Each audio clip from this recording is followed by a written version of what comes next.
Guys, gals, non-binary pals, welcome back to the Rogue Room. I do not feel like absolute shit this week.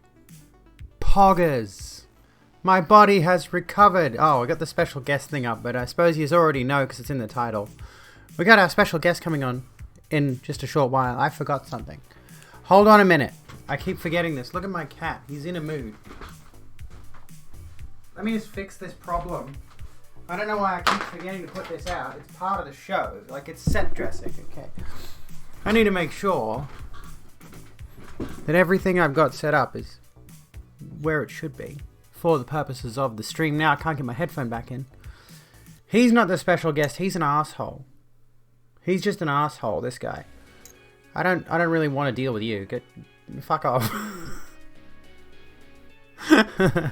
No, you're not having my straw. Get lost. This is mine. Go away. Anyway, we have a cat. Oh. Where were we? Phoebe's Twitter sometimes has some genuine clots inhabiting it. Did you see the response to my tweet?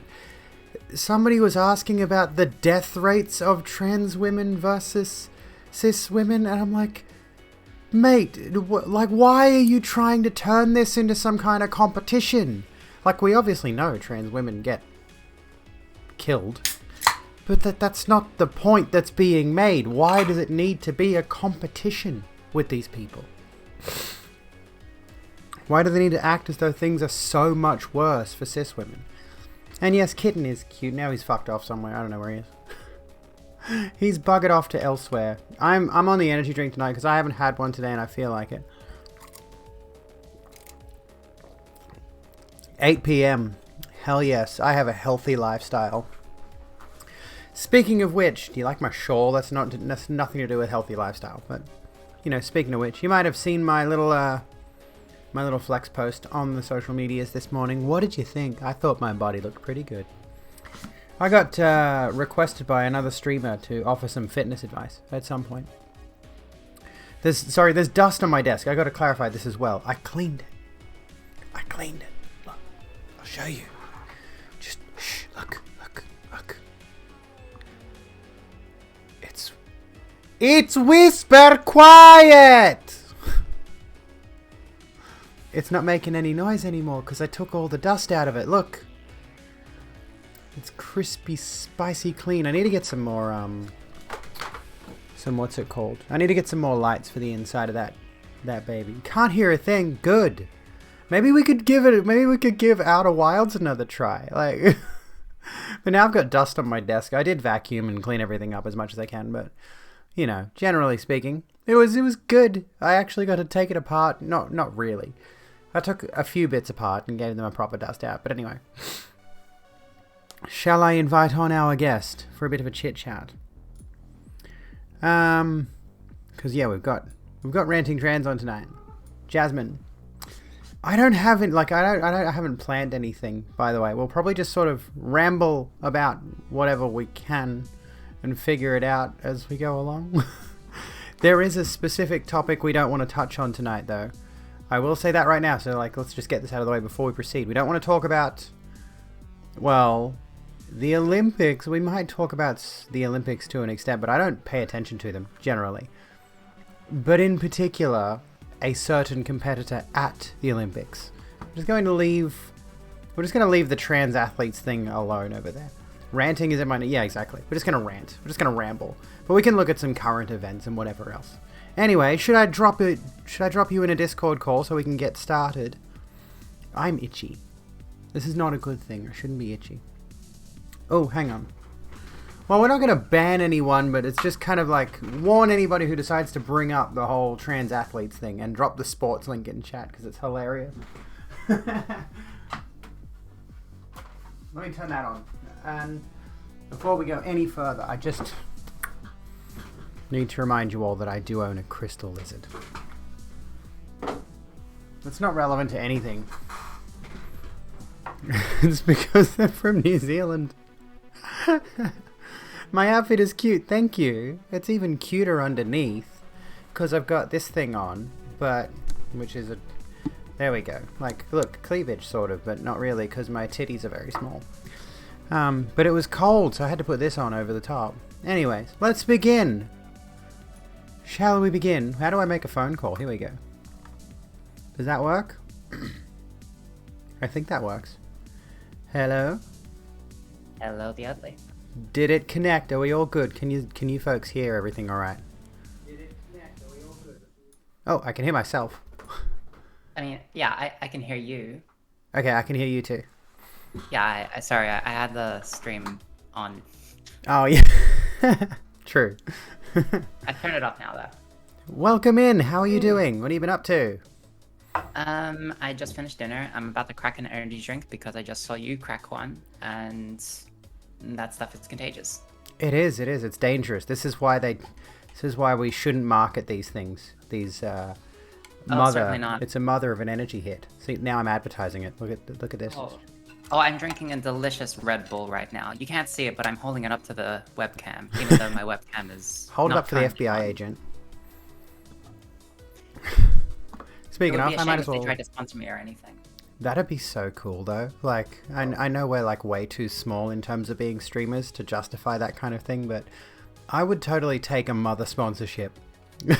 I mean, White Mother is the national drink of trans women.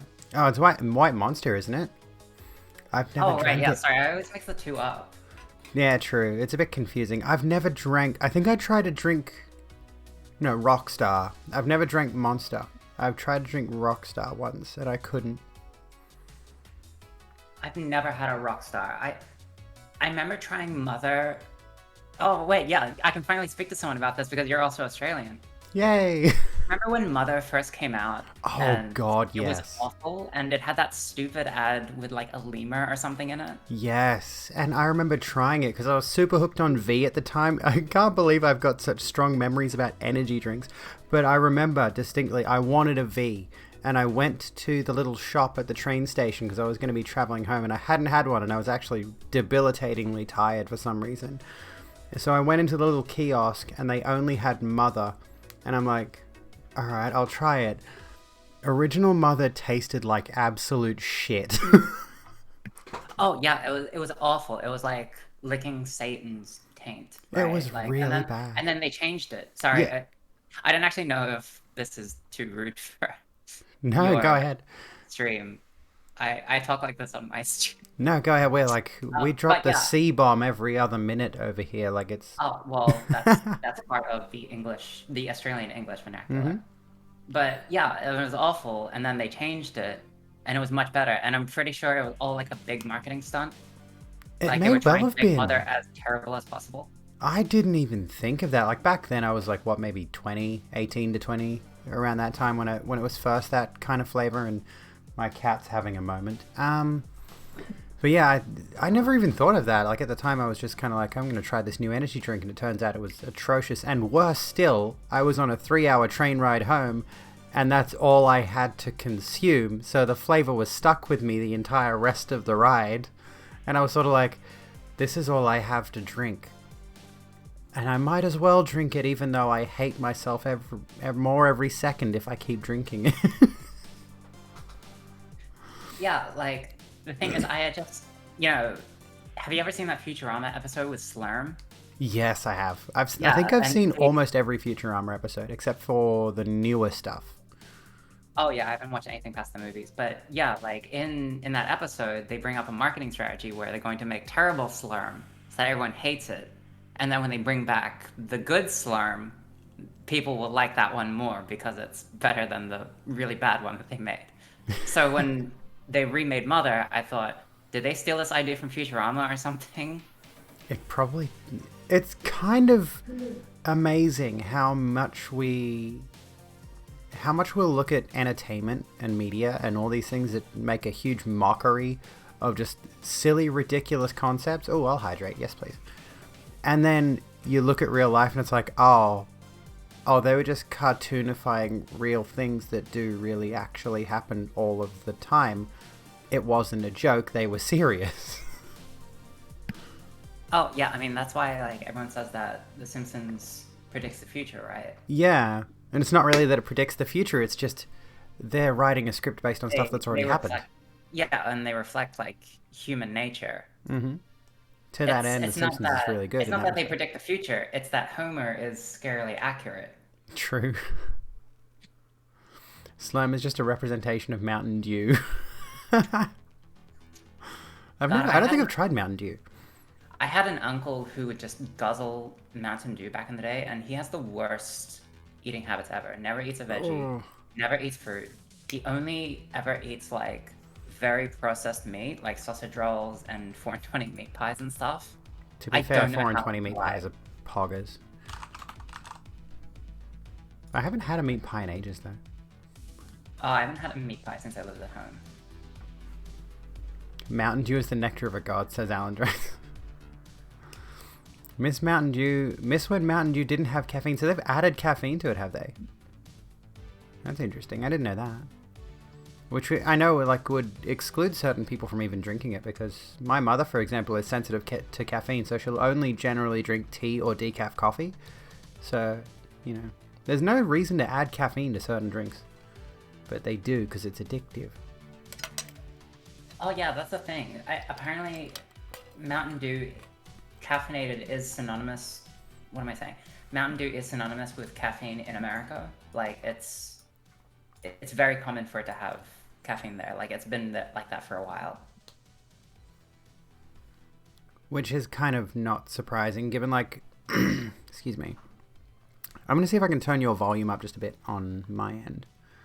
I think that's a thing. It should be a thing. Yeah, if you go into Discord and you... Oh, yep, there we go. Because I'm not sure if everyone can hear you 100%. There we go. That should help a little bit. It does kind of remind me a little bit of when my auntie went over to the US, and she was shocked at how much everything had so much sugar in it. Like, just obscene amounts of sugar. Yeah, every time I have a friend that either goes to America and then comes back, they're just like, oh, what am I saying? Like, a friend that goes to America and comes back as if like it's like a weird, dangerous pilgrimage. But yeah, like it's their serving sizes and the amount of sugar and everything and the amount of salt and everything. It's like it's shocking to the system. Yeah, I've seen like... I mean, you just really... All you gotta do is like look at any of those cooking shows or like those things from the US where they focus specifically on food, like foodie shows. And you see the kinds of food that they're regularly serving in various different establishments throughout the US. And there's something like these massive, honestly, like just a pile of food on a dinner plate in a lot of circumstances. I'm like, no wonder they have an obesity crisis over there. Yeah, I was watching a documentary on like the rise of sugar and stuff. Mm-hmm. And like okay, here's the weird thing is I know how bad all American processed food is, and yet I really want it. Yeah, that's kind of the problem, And isn't it? I think that's just good marketing, I It's guess. true, yeah. I walked past the snack section in Coles today and I saw Pop-Tarts and I'm like, oh, I should get Pop-Tarts. And I'm Oh like, my no, God. I don't need Pop-Tarts. I had a Pop-Tart recently and it I was very disappointed. Aw. It it just tastes like a crust kit with like frosting on it. That's It's not false, though. Like, the... But yeah, like I also have an American in my office, Mhm. and she gets like care packages from her mom, like pretty regularly, and she'll like hand out some snacks that she gets. Oh, So I that's do get cool. to like taste some of them, and yeah, it's so much sugar. Oh, yeah. It's all about, honestly, cultivating an addiction to the sugar so that it's easier to sell more of that stuff. It's a perpetual cycle. It starts when we're kids, you know. Look at the cereals that are marketed to, excuse me, to like the children. You know, all the bright, colorful cereal boxes are just little wheat shapes laden with sugar.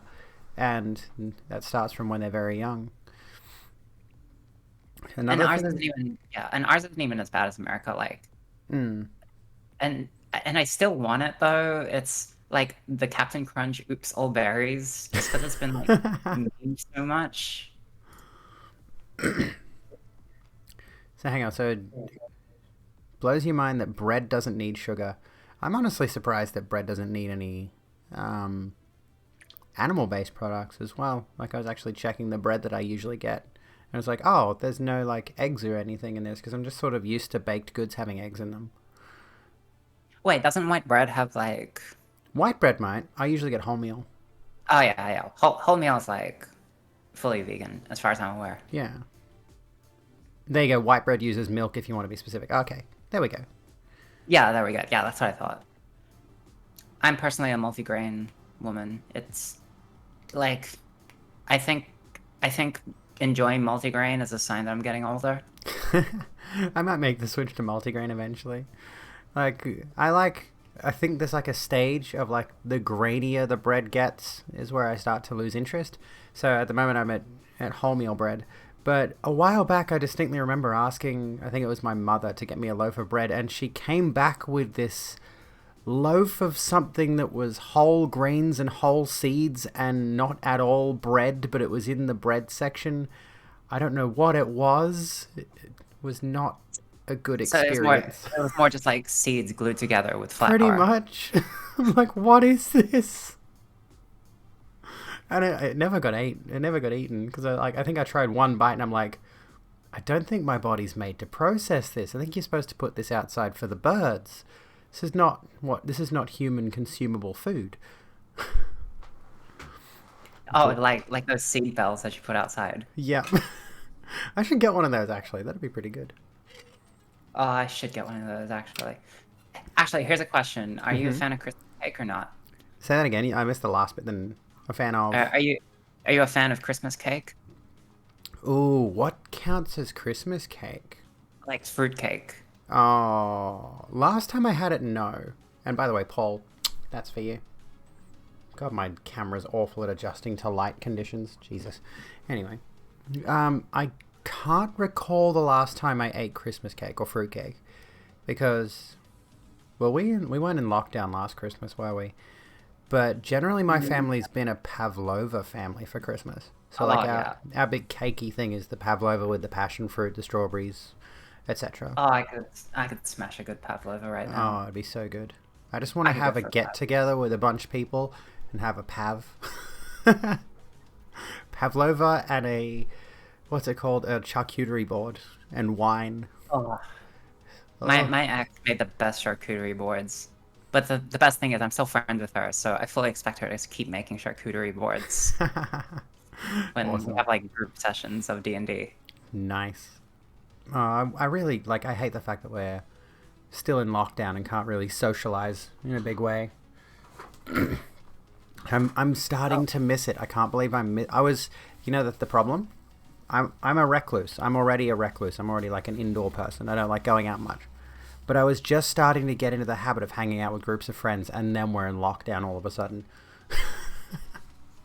yeah, like I'm sort of the same, and the thing is, I'm like one of those people who can't. I don't know what it's like. I'm like a hummingbird. I can't like store energy, so I like can't store friend energy. Like when I need it now. Yeah, I think I get what you mean. Hmm. So yeah, I don't need it often, but when I do need it, I need to go get it. And lockdown's really screwing that up. And not to mention I went through a breakup recently, Mm-hmm. and it's very hard when you can't like do any rebound stuff. Oh yeah. I think I can't. Like the last time I had a breakup was before I came out, which was like a year ago now. We're actually coming close to a year since I came out, I think. Um, and it wasn't really. It was like a friends with benefits situation, and I sort of broke the news to them, and it was very awkward conversation. We're still sort of friends, I think. I think we're still okay, but you know, after that, after I started getting on hormones and stuff, my sex drive just tanked, so I couldn't even really technically rebound because I had no interest in it anymore. Oh yeah, mine as well. Like it's it's just meow. It's like a straight. Was it like it was? I think it was actually more like a sex drive was gradually increasing, and then all of a sudden testosterone blockers, and it tanks off. Yeah, exactly the same thing. Like it spiked at the very start and then just disappeared. But hey, on the plus side, like it's very easy to go to sleep now. That's good. Yeah, I think. I mean, generally speaking, I'm much better at going to sleep these days. I think it's hard to say. I think there's a number of factors that allow me to sleep easier these days, and I can certainly get a full night's sleep more than I could before. I used to have really restless sleep. Did you ever have like night sweat sort of thing? Like I used to sweat a lot. I was several past partners have said I'm like a space heater, which I think has No, changed. I didn't do that. I would only sweat when it was like a really hot night, as I'm sure like living in Australia, we're all familiar with. Oh yeah. No, I'm a sleep talker. Oh Um, okay. Everyone who's ever been like around me when I go to sleep, they'll wake up the next morning and be like, "Hey, do you know you talk in your sleep?" Oh yeah, everyone says that. What I say this time? You were just screaming at someone, and it kind of freaked me out. And yeah, like it's kind of weird because like once I was on a phone call late at night, and it was a pretty bad phone call with like someone, and I was like yelling at them. And then the next morning, my parents are like, "Hey, do you know you're talking in your sleep again?" I was like, "Oh no, I was at a very heated phone call." I think I did used to talk in my sleep, but because I haven't been in too many huge relationships, I didn't hear about it often.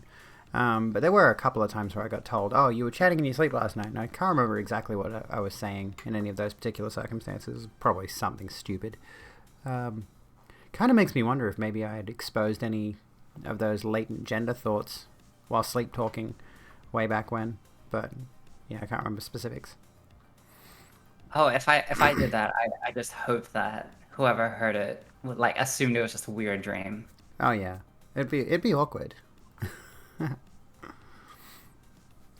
Hang on, what have I missed in chat? Sorry, I'm sort of skimming over chat, folks.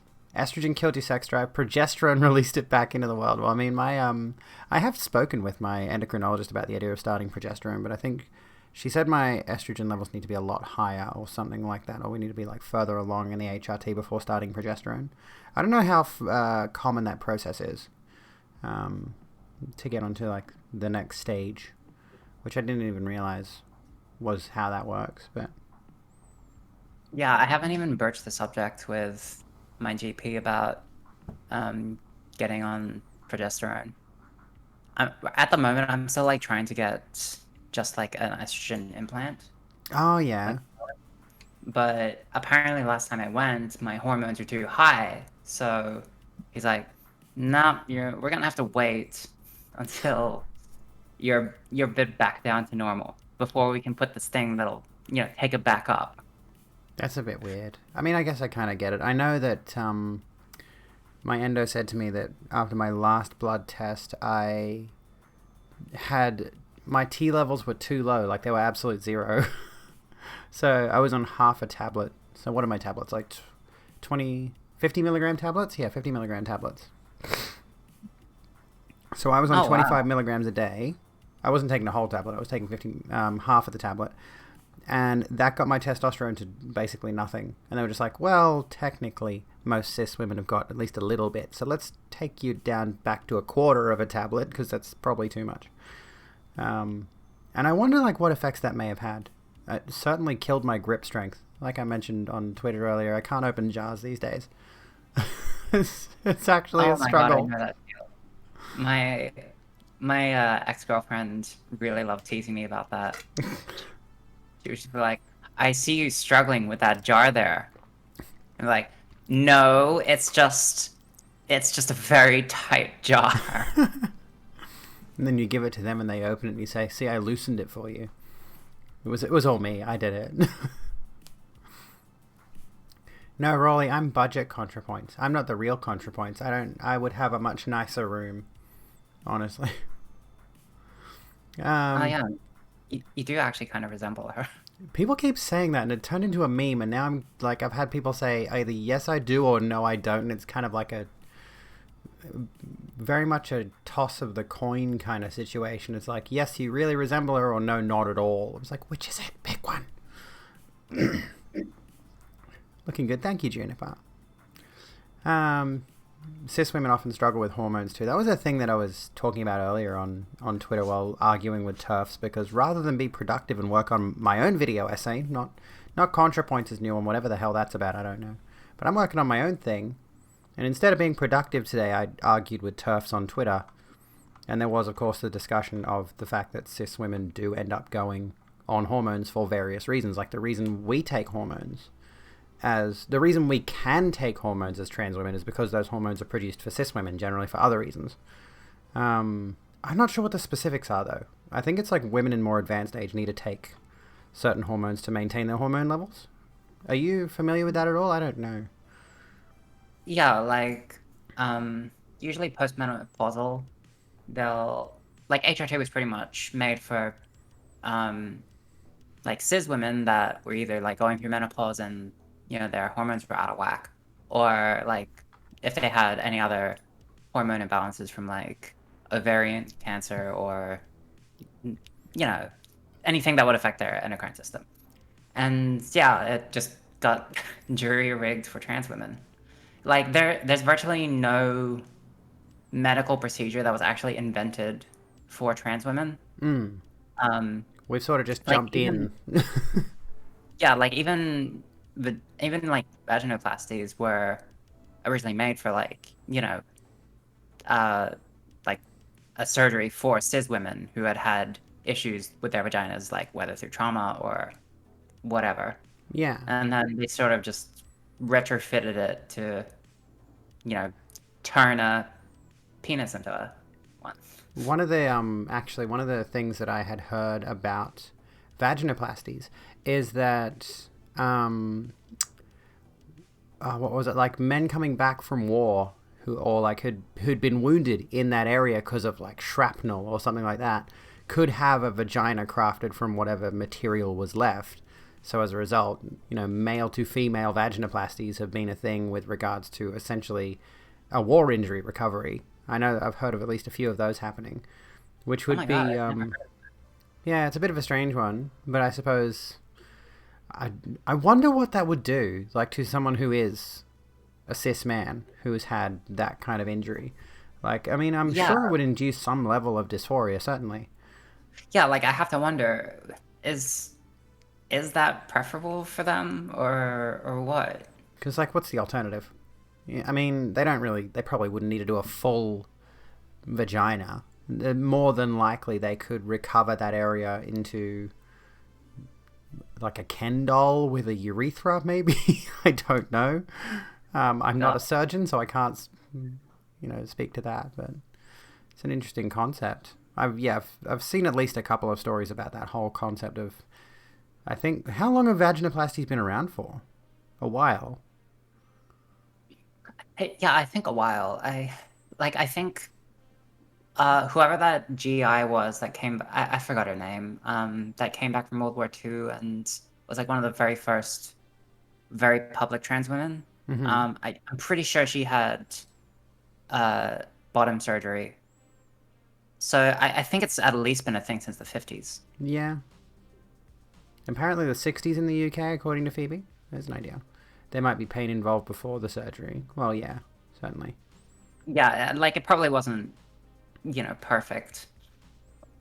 And not I mean, even now it's not, you know, technically perfect, but Yeah, but I mean, if we strive for too much perfection, we end up losing the nuance of all these things, I suppose. And I'm reminded of El Gabalus. I forget what her name was, but that old, what was, were they Roman, Egyptian?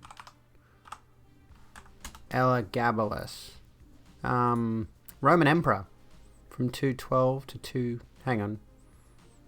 oh, Reign is that from the Roman empress who Yeah, said like she would give a big price for any alchemist who could turn her into a woman or something like that? yeah. I think she was literally searching for a surgeon to create, and I don't think it would. I don't think it actually happened. I don't think there's any documentation of that happening.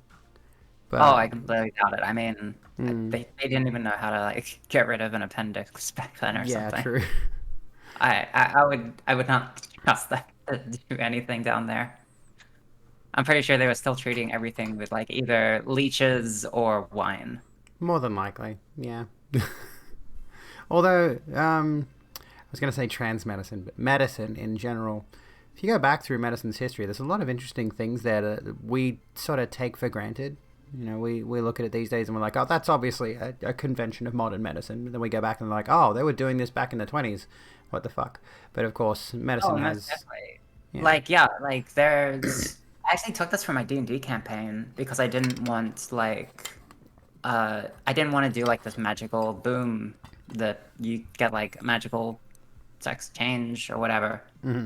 Like there's a trans woman in my campaign, an NPC who is her practice is actually based off like a real thing that happened in some I forgot which culture, but they would like distill pregnant mare urine for like the estrogen. And essentially that would be like it would be like their hormone replacement therapy. yeah. I have And a it's kind of disgusting, yeah, but it works. I mean, that's an idea that I would like to look at researching myself because I'm planning on writing a story at some point about a trans woman who's like, I'm gonna lay it all out on the table right now. It's basically female guts from Berserk, but trans. Anyway, that aside, there's more nuance to it than that. But I do want to explore like what treatments there have been, or treatments that there could have potentially been for trans people, including hormones and surgery and all that kind of thing, back in, say, more middle, like the 1400s kind of thing. But of course, fancy it up a little bit, make it a little bit more fantastical, to the point where you could logically assume certain elements are completely fabricated for the work of fiction, while still retaining some level of groundedness about the whole thing. Yeah, That's something I want to explore.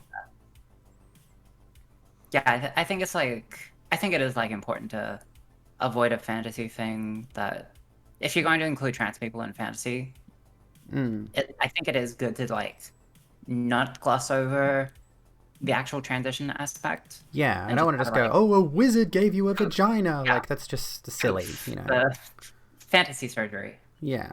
But you could That's also all.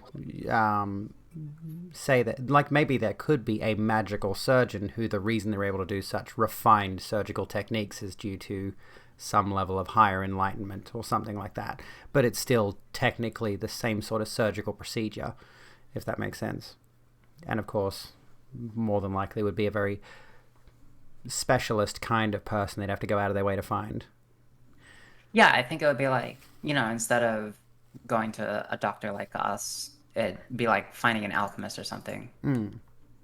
It's an interesting concept, which, I probably should look into D&D and things of that nature. I have yet to do that. I've never actually touched on D&D beyond like talking about it with friends and such. And the closest thing I've ever played to D&D is Hero Quest, which is a board game.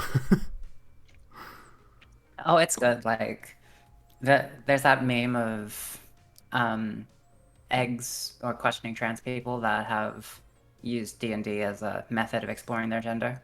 I kind of wished I had that experience, come to think of it. Although I did do that a little bit through, excuse me, World of Warcraft, Skyrim, Dark Souls in particular are the ones where I started playing around with like the female character. You know, in fact, I think God, my why, first. why are Souls games like such a thing for trans women? I don't know, but it's really interesting. Yeah, it's such a running gag or something that Huh. every trans woman loves It Dark should be Souls. Bloodborne specifically, because Bloodborne is such a story about opening your mind and enlightening yourself and seeing things for what they really are and beginning to realize, oh, hang on. Oh And there is God, a lot of I really need transformation. to finish. I really need to finish Bloodborne. It's so good. It's like Oh my god. the first game that I got on the PS4, and for some reason I just never finished it. I beat Father Gascoigne, and I just haven't finished it since then. Honestly, like Father Gascoigne's soundtrack, I just go back and revisit that so often because it's just the best boss OST I think out of everything that From Software has done. I just love Father Gascoigne's OST. It's phenomenal. The whole soundtrack for Bloodborne's phenomenal. but that particular track just hits in a certain way. I don't know how to explain it. Oh yeah, like I fully trust you on that. I use Bloodborne as a soundtrack during my D&D campaigns. That's awesome. I just Father like have it. Gaston. No, not Father Gascoigne. Okay. Ooh, Father Gaston. Did you hear they're doing? I think they're doing a prequel series to Beauty and the Beast with Gaston and LeFou. Yes, and really the question is, who asked for this? Nobody asked for this. In the Who- immortal words of Adam Jensen, I never asked for this. I never asked for that. Oh my god, that's like a total meme between my friend and I because like we were so hyped for Deus Ex. Like both of us played the shit out of Human Revolution, and then both of us on like day one played Mankind Divided, and then the next day we just like looked at each other and we just went, "I never asked for this," because we were both so disappointed. Oh, I've got to play Mankind Divided. I've got it sitting there, I think, on my PS4 or something. I've got to load it up because Human Revolution was fucking amazing. Honestly, Oh, just it's such a such a good good game. game. Like what I think I was like I think it was either that or Borderlands was the first game I got on Steam. Oh yeah, And oh my god, I played the shit out of Human Revolution. it's incredible. I still can't get over the fact that, and maybe I should go back and replay it because I love those games where you can choose to go full stealth, full action, whatever you want.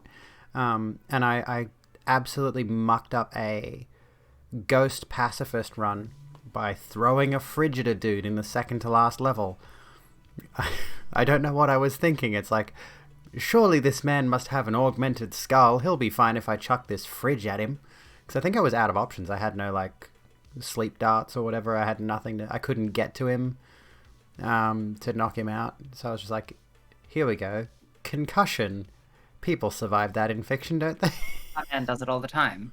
Exactly. Oh, God. I can't take the Batman games seriously. I can't take Batman as a character seriously. Oh, I Honestly. love the Batman games. I love Arkham. They're good. They're fun. But it's like, Batman doesn't kill people. Okay, well, are all these Oh people yeah, just going to be like living with serious injuries for the rest of their life then? yeah, like it's especially ridiculous in Arkham Knight when you get the Batmobile because there's people on the streets and obviously you can run them over, but when you hit them, they just like fly away like electrocuted. Like the implication is that the Batmobile it has like a taser on it. So instead of like hitting people, it just like touches them and they get tased. But all I'm saying is getting hit by an electric car is not safer than being hit by a non-electric car. It's probably worse, to be honest. Exactly. Like they're still flying at a high speed, but now they're also filled with a taser voltage. And like, how's Batman going to be able to tell if that person's got like a cardiac condition, and the taser might just absolutely like it? Batman as a character is stupid. I like Batman, but like, there's so much wrong with his characterization. It requires a lot of suspension of disbelief. It really does. It really does. And I feel like it's only gotten worse over time because they've really just dropped the whole idea of Batman doesn't kill people, which is probably the only thing that makes him appealing to me personally, is this idea of a superhero. Like, you watch the Avengers and stuff, and you'll see like Iron Man and Captain America and all that, and just freely killing people because they're just henchmen. Their lives are completely expendable. They don't care. And a lot of the time they'll brush that off with stuff like aliens or robots or whatever to make matters a little bit more like less morally grey or what have you. But then yeah, you've got Batman, and the entire idea behind him is that he's supposed to be not like, he doesn't kill his rogues gallery, for example. He doesn't kill the henchmen technically. But yeah, they try to make Batman more palatable, and then they push for a lot more action in the movies I've seen of late. And it doesn't really feel like it gels with what the character's supposed to be. But what is the character supposed to be is the thing. Okay, yeah. I'm a very big superhero comic fan. Mm-hmm. Like that was one of my big nerd things. So yeah, I'm actually a very big fan of Batman. And look, there's a lot of different interpretations of Batman, and Oh, yeah. a lot of them are good. Like, I I think the issue is that a lot of people look. I think the problem really is Christopher Nolan's Batman, Yeah. because Christopher Nolan's Batman was great, but Mm-hmm. it did have a very critical look at Batman.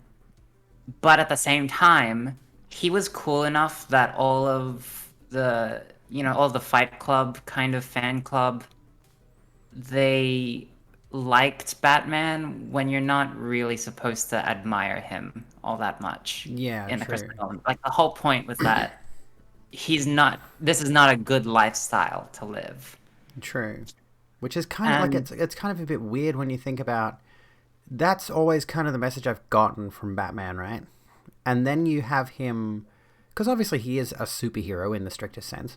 Um, and then you pair him up with a lot of these other characters like Superman, Wonder Woman, etc., where they're the more stereotypical superpowered superhero, savior of the day kind of people. And you've got Batman, who's this really dark, disturbed man who's going out beating impoverished criminals for a living, or not a living. You know what I mean? Like as his, I was that's going to his say his hobby. alter ego, but really Batman is who he is, and then Bruce Wayne is the alter Yeah, ego. Oh, by the it's way, his. spoilers: Batman is Bruce Wayne. I mean, yeah, you can look at like that, but he doesn't. He doesn't. Oh my God, I'm having flashbacks to my time just arguing about comics online. It's fun. I mean, I'm He, not even that deep into it. I've only ever really watched the movies and the cartoons as a kid, sort of thing. So I've never been into the deeper lore of, say, the comics and such. yeah, like he he doesn't actually go around beating up poor people a whole lot. Um, he does beat up gangsters, like if they're actively doing a crime, Hmm. but he doesn't tend to like target like poor communities. Look, the best Batman stories involve him actually giving a shit about poor people, Well, that's like good. or like downtrodden people. Hmm. Like there's some of my favorite like Batman pages are ones where like after beating up some henchmen or something, he like throws a business card at like one of them that he saw like was showing remorse. He like throws a business card at him and says, "Use this and go get a job. Mention Bruce Wayne and you'll get a job. That's good. And I That's don't pretty want to see you cool. out here again."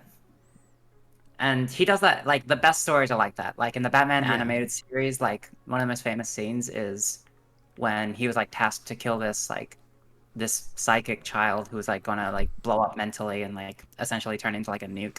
Oh, I remember But he went reading there. bits of that. I think. Yeah. Yeah, but like he goes there and the reason he took the job is because he was gonna spare the child and instead he just like sits with her until she dies. Oh, And okay. like that's the best kind of Batman story. It's the whole point of Batman is that he cares a lot about people, but he's also a very badly adjusted adult. Well, yeah. That's a pretty good takeaway from it, I think. And yeah, in the same vein, like for a long time, I had a lot of umbrage with Superman for the same kinds of reasons. I think is that I looked at it from a very shallow surface level, and it took me a while of honestly just observing discussions around Superman online.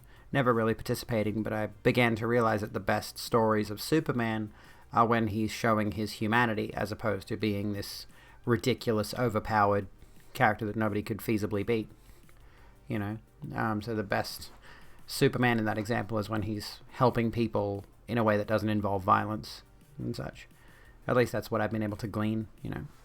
Yeah, like Superman's whole story is that he is actually Clark Kent. Hmm. Like Superman is the act, whereas with Batman, Bruce Wayne is the act. With Superman, like Clark Kent is who he actually is. Specifically, the Clark Kent from Smallville, like the good farm boy, who just grew up like really wanting to help everyone. Like that's a good Superman story.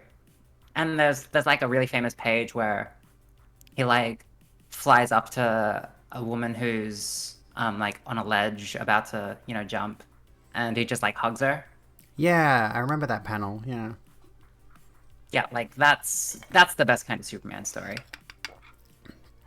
Which It doesn't seem like, and I may be wrong, but it doesn't seem like they've tried to portray that in the movies well. No, Um, oh God, I like hated Man of Steel so much. it's not good. I hated Man of I've seen Man of Steel. Steel, I've seen Batman v Superman. I didn't see Oh my Justice God. League, and none of the other ones they've released so far have interested me. And it just like, even as someone who doesn't get the comics, I still feel like the people making these movies don't get the comics. Like everything I've seen from people who are actual fans of the characters and the franchises looks at those movies and they're like, how did they get this so wrong? And I kind of wish I had some concept of what's going on there. Yeah, like I saw Batman vs Superman, Justice League. Oh my God, like the butchering that they did to Superman and to some extent Batman in With those the movies. CGI'd out mustache. Oh my God, that was the funniest part. Have you seen Deadpool? Have I seen Deadpool?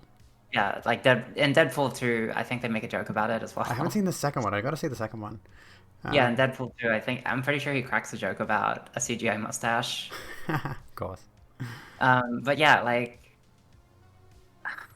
like super. Oh my God, like the bit that gets me is the same one that gets everyone, where it's like there's a tornado and his father is about to die, and his father like holds out his hand. He's like, "No, no, son, don't save people because I you need know, to like save your what? secret identity." And I'm like, there's like 1,000 ways that Clark could have gotten around that. Why do you have to? Why was this necessary? Did they need to like? Is there a reason they needed to kill off his dad? Like, No, I mean, like, he is dead in some continuities, and like this is gonna bring me to like one of my favorite Superman scenes is he's in the middle of like fighting a villain and he's like getting really beaten up, and then he just like stops during the middle of it and says, "Wait, I can't hear my dad's heart," and he just like flies as fast as he can back to his farm because his dad's having a heart attack, and he's flying like so fast that he's like catching fire. And he's like really panicked because it's his dad, mhm. and that is how his dad dies. And it's like his lesson that he can't save everyone. Like That's a much that better way to that's a do good it. Superman story. It's tragic. Yeah, like a Don't, fucking oh, cyclone. Like, oh my god, Superman could just punch a cyclone. Honestly, like just he actually could, like, if he just like spins in the reverse direction, he'll turn off that cyclone. exactly. It was the dumbest thing in the world, and oh god. And again, I'm not even a comic books person, so And then I've been don't thinking even get about me getting into it started. though. It's pretty good. I'm about to get back into it because I've seen some good stuff coming out of DC. Marvel, some is decent as far as I can see. But DC, like, I recently read like one of their big arcs, which is um, Batman Metal. And this is a good Batman story because it doesn't even try to be subtle. It seems from It just All Star leans Superman. Is that what that is? The one you're All-Star referencing Superman. for the heart attack bit? Is that what you mean? Yeah, I'm pretty sure it is All-Star Superman. Yeah, I'm just reading chat and like saying, and Yeah, yes, I'm it pretty should sure. be. I'm pretty sure that's also where the girl on the ledge page comes from, because it's the same Oh, art style. I'm fairly certain it's All Star Superman, which is a fantastic Superman story, by the way. it certainly sounds it.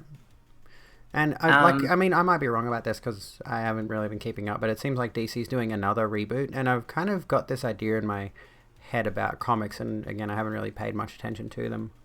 But it seems like the whole idea of having all these different interpretations of the universe as separate little micro stories, as opposed to like long form drawn out arcs and things like that, might be a yeah, good. I don't know. yeah. Like, is that a good thing or is that a bad thing? Like, Well, when I was younger, I was a little annoyed that they kept, that there was because they do it a lot. Like there was Crisis and Final Crisis, Crisis on mm, Infinite Earths, Flashpoint, all that kind of junk, and they would like just reboot the universe like every few years. And at first, I was really annoyed because I was young and I had the time to keep up with all the shit, and I was like, oh my God, they're invalidating all of the hours I spent reading Wikipedia articles mm, on these guys.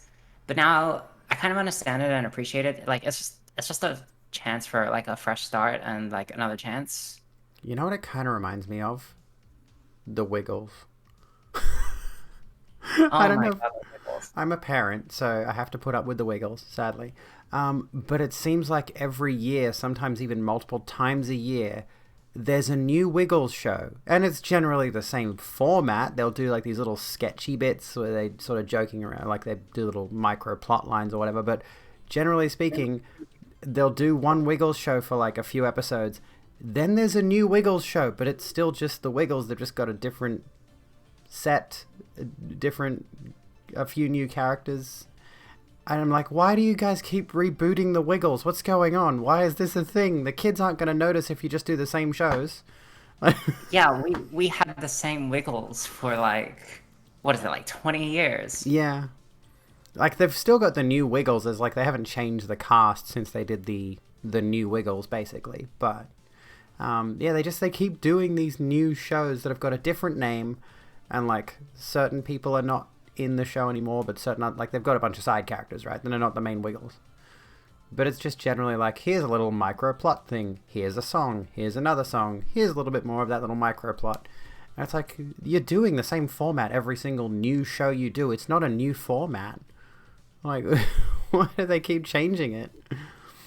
Well, I mean, like, after all these years, I guess they kind of have to. I wonder how successful they are these days. I feel like they've definitely fallen off their peak. They're still popular, but... Yeah, no doubt they're still, like, making millions. Oh, yeah. Bastards. Stupid children's entertainers, how dare they? God damn it, why can't I entertain children? Why couldn't I have been born into the privilege to have pursued a career in entertaining children with music? It seems so easy. I have, like, several reasons why I can't entertain children, and... Because they're annoying one of them little is shits. that I can't sing. One is that I can't sing.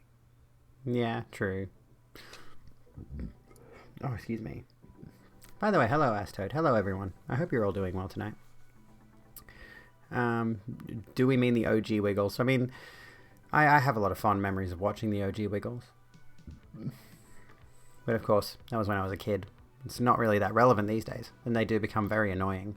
Like, honestly, this is going to sound so hipster, but a lot of their older songs, because they keep making new songs, of course, a lot of their older songs actually sounded good in a lot of ways. Does that make sense? Like, they had... Yeah, obviously they're meant for kids, right? The songs are meant for kids. But their songs are actually catchy and fun and all that. And then their new songs just sound really derivative and boring and trying to replicate the same formula, but not against what I mean. Like, the Wiggles are not at their peak. Why do I care about this? Well, it's not like the kids are gonna notice. Yeah, true. It's not like the 4-year-old's gonna be like, wait a second, this is the same song you sang 20 years ago. I'd like to see a parent that does, like, whip out some vintage Wiggles, like, cassettes, and be like, I'm gonna raise my kids on the classics. In, like, 80 years' time, there's some grandpa. It's like, here, listen here, great-grandkids. I'm gonna show you what real kids' music is like. It's Wiggle CDs from the 1990s. Back in my day, we didn't have any newfangled female Wiggles. Oh gosh. Didn't even think about that, honestly. It did freak me out to learn that, two of the Wiggles were at one point married. I know, that seems like such a bad idea. If you're going to be in any sort of group situation. Honestly, this is kind of why I'm like one of those people that would be strictly against dating within the workplace kind of deal. If you break up, you got to deal with the drama of working with that person you were dating before. But yeah, I'm pretty sure Emma Wiggle and Lockie Wiggle got married, and that was a whole thing for a while there. Yeah, now they're divorced. It's like they've still got to work together. I mean, I guess if they can maintain a professional relationship, then good for them. But God, it must be awkward.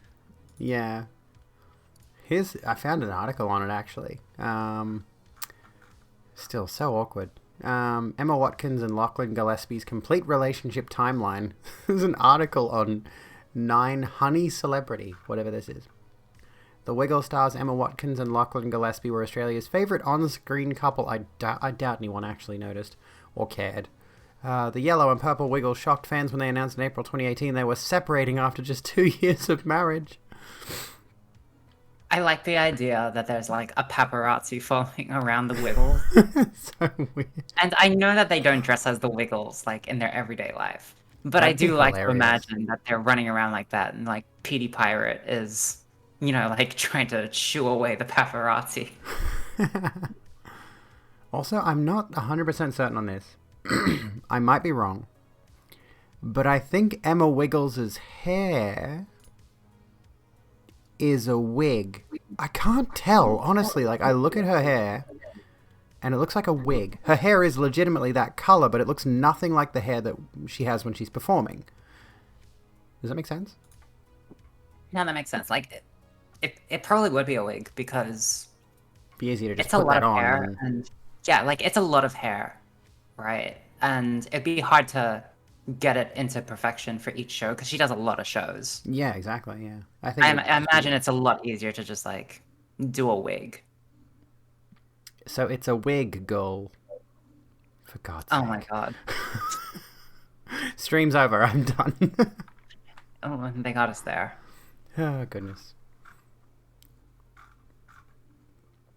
What else is there? After 2 years of marriage, the pair released a joint statement announcing their separation. They revealed that they actually secretly split 6 months prior.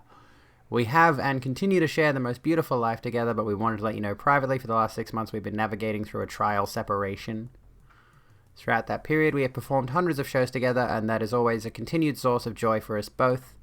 Just honestly, don't fuck someone that you work with. Just don't do it. Save yourself the trauma. Oh my god, it gets worse. So they split in like, let me see. So in April of 2018, and then later October 2019, Lockie Wiggle, confirms he is dating another Wiggles co-star. So one of their like side performers. Mate. God, really just like keeping it in the family, huh? That's like some Wiggles incest. Oh my god. They should stop. They should just... It's time to stop. Oh, goodness. And then it continues. Emma gets engaged. They're like the Australian royal family at this point. I mean, that would make sense, yeah. Who else could we consider to be Australian royal family aside from the actual royal family? And I am in no way a royalist. They can all fall off a cliff as far as I'm concerned. The Irwins? Oh, definitely. Most certainly, yes. The few that we could... By the way, hi Minty. Hi everyone. Sorry I'm missing chat. We're sort of doing a chat, and we're ignoring chat at the same time. There's no royal family in Australia, actually. If I recall correctly, there was a... what was it? There was a push for turning Australia into a republic recently. Was that what it was? To separate God, from... how long ago was that? Like, I think that was... It wasn't that long ago, I don't think. I know Turnbull wanted to do it, and I'm pretty sure that Kevin Rudd wanted to do it. Malcolm Turnbull didn't bring it up while he was Prime Minister. It was like while he was still an MP. How much of your chat is Australian? I don't actually know if they understand what I'm talking about. Good question. Here's an idea. Okay, so let's do a quick poll, which is not going to be 100% factual, but there we go. We'll do a poll. Are you Aussie? Yeah or nah? I mean, it's not going to be a 100% conclusive study, but this might give us an idea of just how much of my chat is Australian. Because I do know you lot are a fair bit of an international audience, which is why I'm a little bit annoyed at the whole change to regional prices on Twitch subs. I get the suspicion like they want us to grow our subscriber bases within our own countries. Like, oh, we're going to lower the price of subs in Australia, so you'll get... Technically, it'll be more alluring to people from Australia, but that's not going to affect the international audience, is it? Yeah, I will admit that there's like a surprising amount of Aussies in my chat. I didn't actually expect that. Like, and I guess it does just come down like time zones that I'm in. I mean, yeah, that'd be it too. That I didn't even really think about. Like when you stream would have an impact, and like if let's say most people, generally speaking, are busy during the day and they decide to watch a stream at night. If you're streaming at nighttime, then of course there's a pretty decent chance you'll pick up more viewers when it's more of those cruisy, chill out hours coming down from being at work and whatever else and whatever's going on in people's lives. I don't know. Yeah, I found like my chat is mostly filled with Australians and Americans with insomnia. That makes sense. It makes me feel like a really late night infomercial channel. Oh yeah, I used to Like watch those when I was a teenager. yeah, I think a lot of us did. Like this is the time before Netflix and Foxtel was really like commonplace. Mm. This is back when we could entertain ourselves by watching like a shopping channel. I used to leave like I used to. This sounds really desperate and sad, honestly. But back when I was a, okay, so two-thirds of you say nah, and a third of you say yeah. That gives you an idea. But Yeah, nah. yeah, nah, mate, nah, yeah. How many have said yeah, nah? Back when I was, yeah, when I was a teenager, I was dealing with a lot of shit. And I got stuck into World of Warcraft really heavily. So I ended up staying up really late until the early hours in the morning, sometimes until the sun was coming up, just playing World of Warcraft.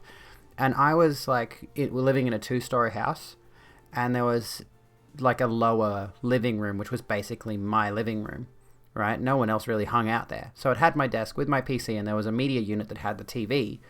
And I would just leave that TV on for background noise, even though I'm playing a video game that has its own sounds and music and whatever. And I would just casually look over every now and then during downtime, and I'm like watching infomercials and like televangelists and shit. And I'm like, that's certainly a thing that is on. Oh, I would do the same thing. Like, well, just like playing like WoW, I would just have Simpsons marathons in the background because I actually did have Foxtel. Um, yeah, like I actually did have Foxtel. So, and on Foxtel, anyone who grew up in Australia would know that they used to have like marathons on Saturday Yeah. and Sunday for 3 hours every day. So that would be the time that I played WoW or TF2. So I watched a lot of I watched a lot of Simpsons just on repeat, so I can quote like pretty much anything from seasons 2 to 9. That sounds like a skill. Oh, excuse me. Des, you were addicted to WoW. I played it for years and hated almost every minute of it. I just hate that. I mean, Activision Blizzard stuff aside, I just hate the way that WoW has shifted from what it used to be to what it is now. There was a lot more. It was a lot more fun when things were a lot more grounded and a lot less ridiculously celestial in terms of whatever the fuck's going on. Well, here we go. Yeah. We got a poll. What? Who did this poll? Who put this poll up? Okay, that's giving us an idea of, I guess, distribution. Mod check. Who posted the poll? Bring back Blizzard of decades earlier. Well, I mean, I think we should just leave Blizzard in the past in a big way. In general, which kind of sucks. Oh, there you go, NB. Thank you. Yes, mods composed polls. And yes, it does say America with 3 Ks in it. Yes, very clever. Whoever did that.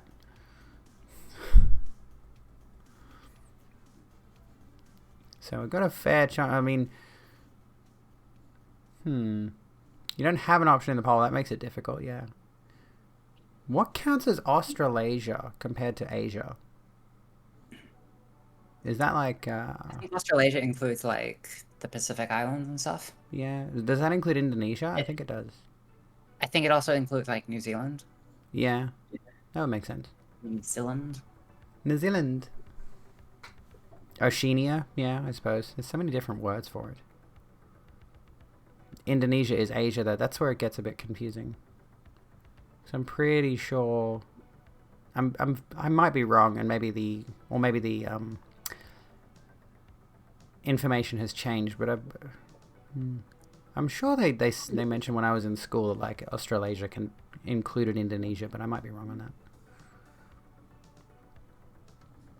Asia, Papua New Guinea is Australasia. Oh, that might be it. God, this makes me sound awful. I don't know anything about geography. I'm a dumb person. I like to not pay attention in geography class at all. Yeah. I don't think Australasia is an official thing. Oh, there we go. Oh, okay. Wait, then what the hell is it? It's a made-up concept. Well, I mean, Australia is technically not real. We're actually just paid actors pretending to be from Australia.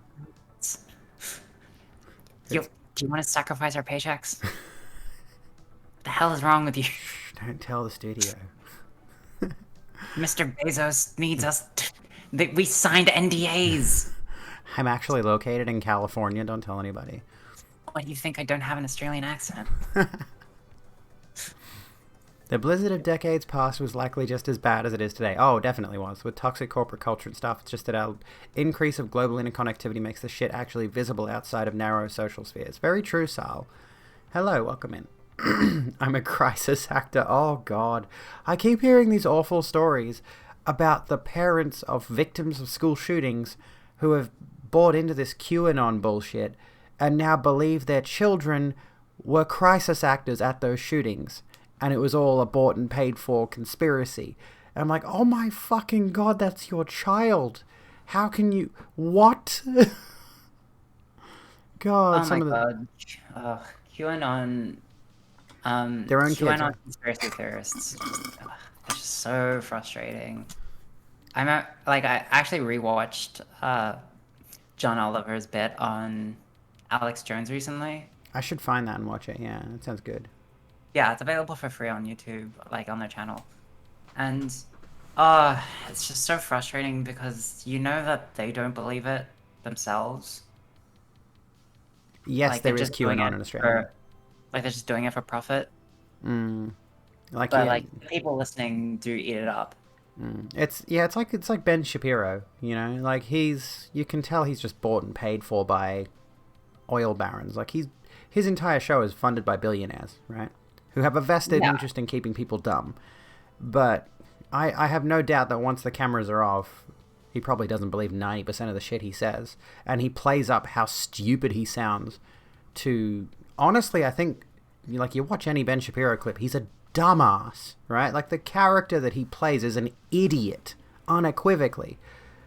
But the reason the character he and Steven Crowder and other people like them are doing that is because then their audiences emulate that exact behavior and don't think to educate themselves any further on the subjects being discussed. And that's what really worries me. And then, of course, the Alex Jones thing is even worse because he plays into a lot of really extreme conspiratorial nonsense that makes no sense in reality, you know, except turning the frogs technically trans. Yeah, no, we are turning the freaking frogs gay. Yeah. That one is real. Well, like the Justin Wang video said, it wasn't actually turning them gay, it was turning them trans. They were on estradiol. They were pumping estradiol in the water and the frogs were transitioning. Yeah, like... it's... Oh my... Wait, yeah. Someone's recirculating that clip of H-Bomber guy responding to Ben Shapiro saying, like, you know, if the sea levels rise like 5 or 10 feet, those people who live there will just sell their houses. And the guy just like burst through the wall going, "To who, Ben? Come on." It's so good. I love H Bomber Guy. I watched his Hey, Thank Maverick. you for continuing your membership. Aquaman? Aquaman. Fucking Aquaman! Fucking Aquaman.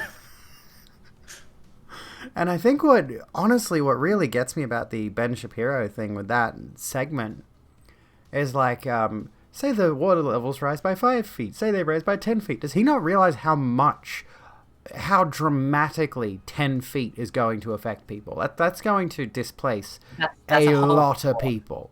Yeah, like that's a whole story of a house. Mm-hmm. It's just completely ridiculous. Hello, Slippery Squid. Like, how you going? It's... We need to start It's the building people rapture. who don't realize it's honestly just the people who don't really appreciate the seriousness of any given situation.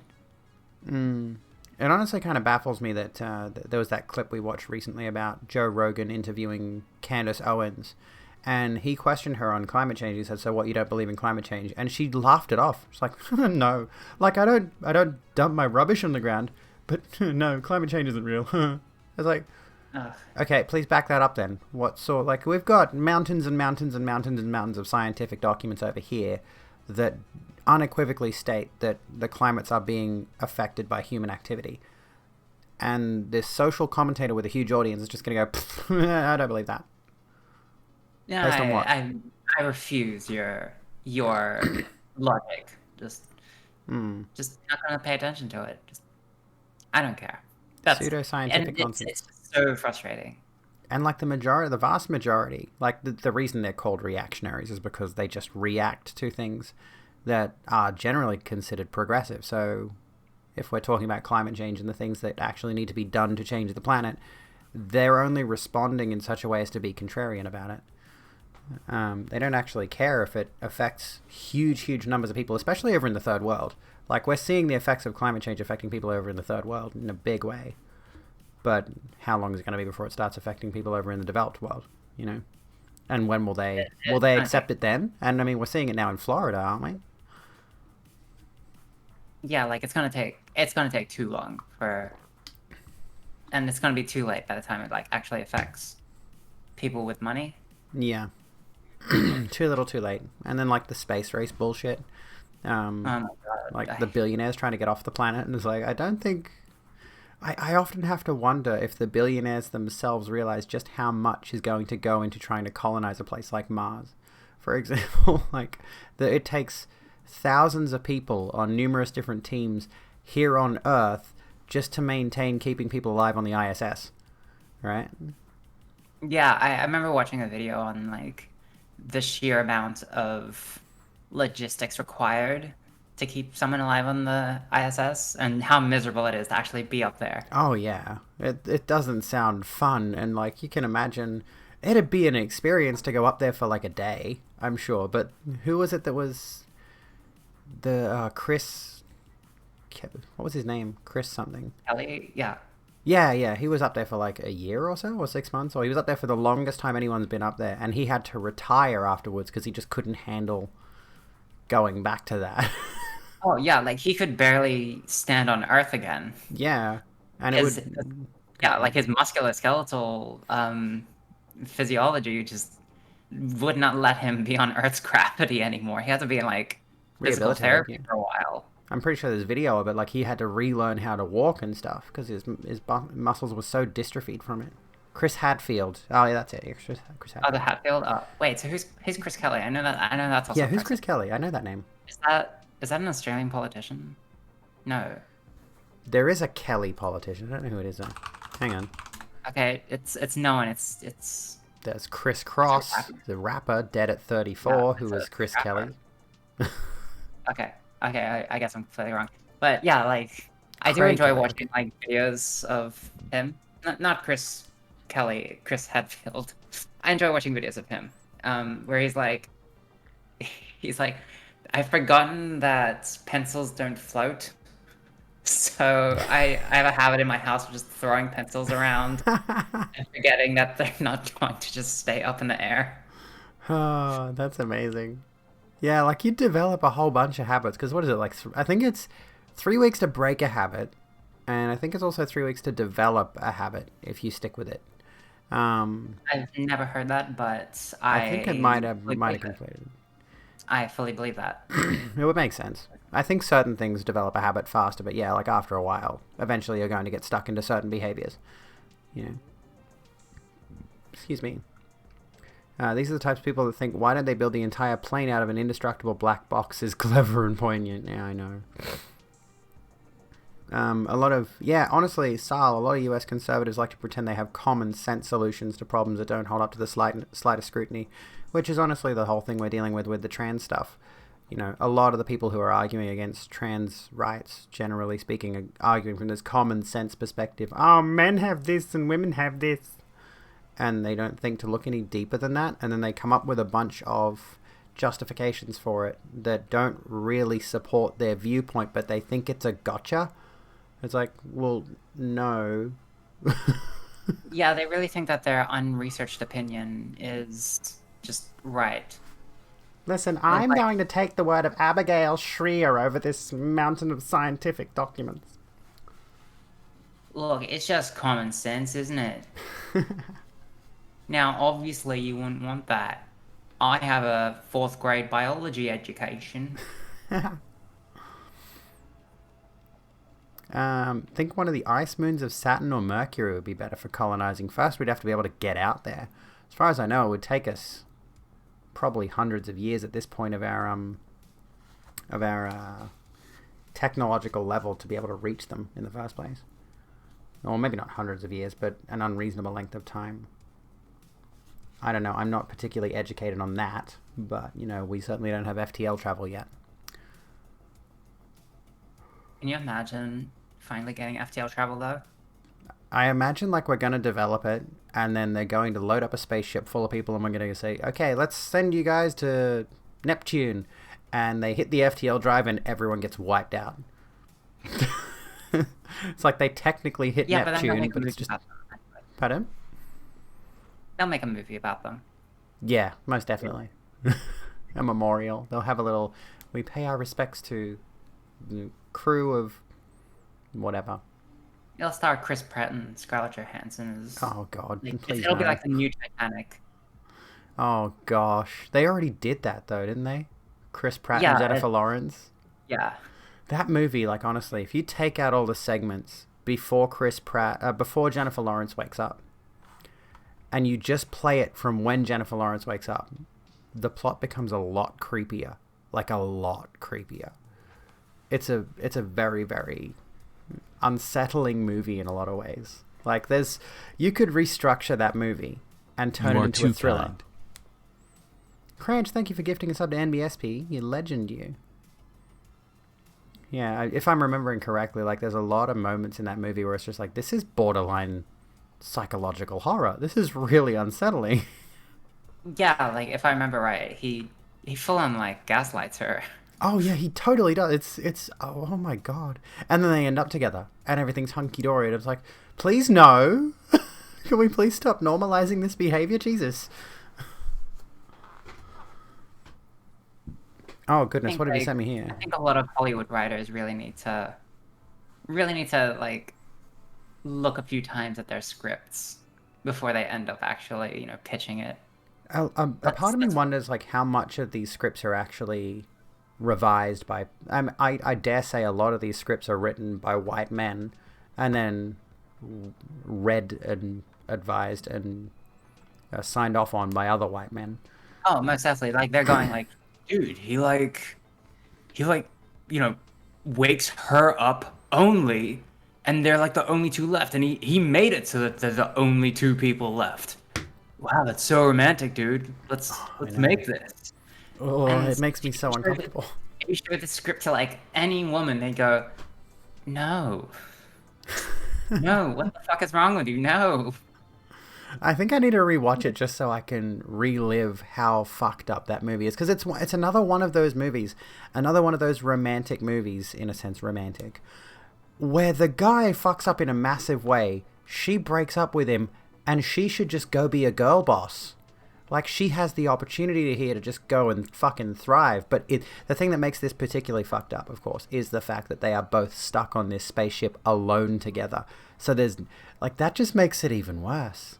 That makes it so much worse. Like, there's no option for her to go and just move to another town, meet new people, make a new social circle, change her life. She's stuck on a spaceship with this guy, and she just has to deal with him. It comes back to the co-workers thing, right? Don't date someone you work with. But in this circumstance, it's an office of just literally two people, and she, for some reason, is literally unable to leave that job, and they've put it in the context of being in space. It's a horror story.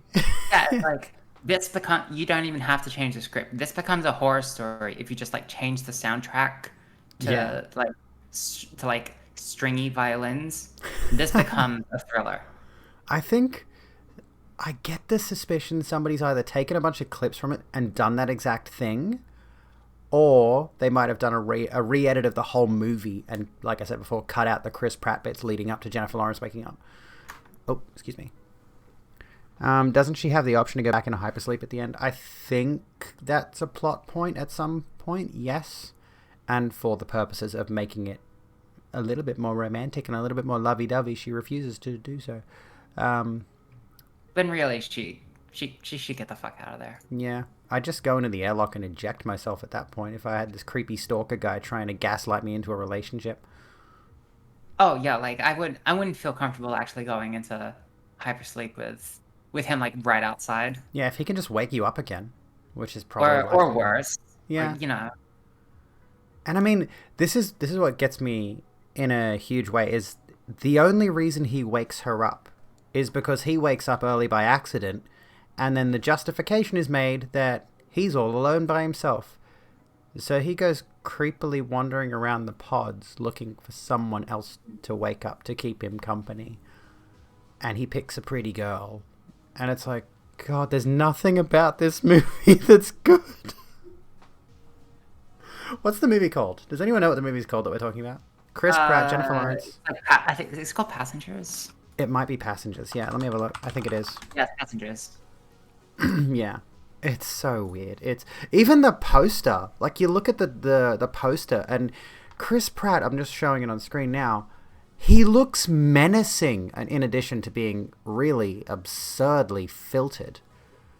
But, like, he doesn't look... This looks like a thriller. This looks like a thriller. Yeah, but it's listed as American science fiction romance film. Yep. Morton, oh my god. Look at the director. Look at the picture of the director. Like, this looks like a man who would have seen this script and said, that's a romance. Where? Who's the director? Let me have a look. Let me see. Morton Tildum. Okay. Oh, yep. Okay. I hate to generalize someone based on their appearance, but like, yeah, I can, yep. He looks like the kind of guy that would interpret this script as a romance. Ugh.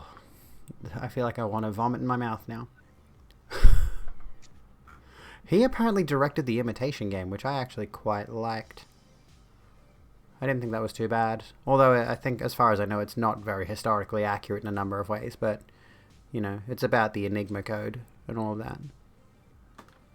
Did they include the part where he was forcefully sterilized by... Actually, I think they do.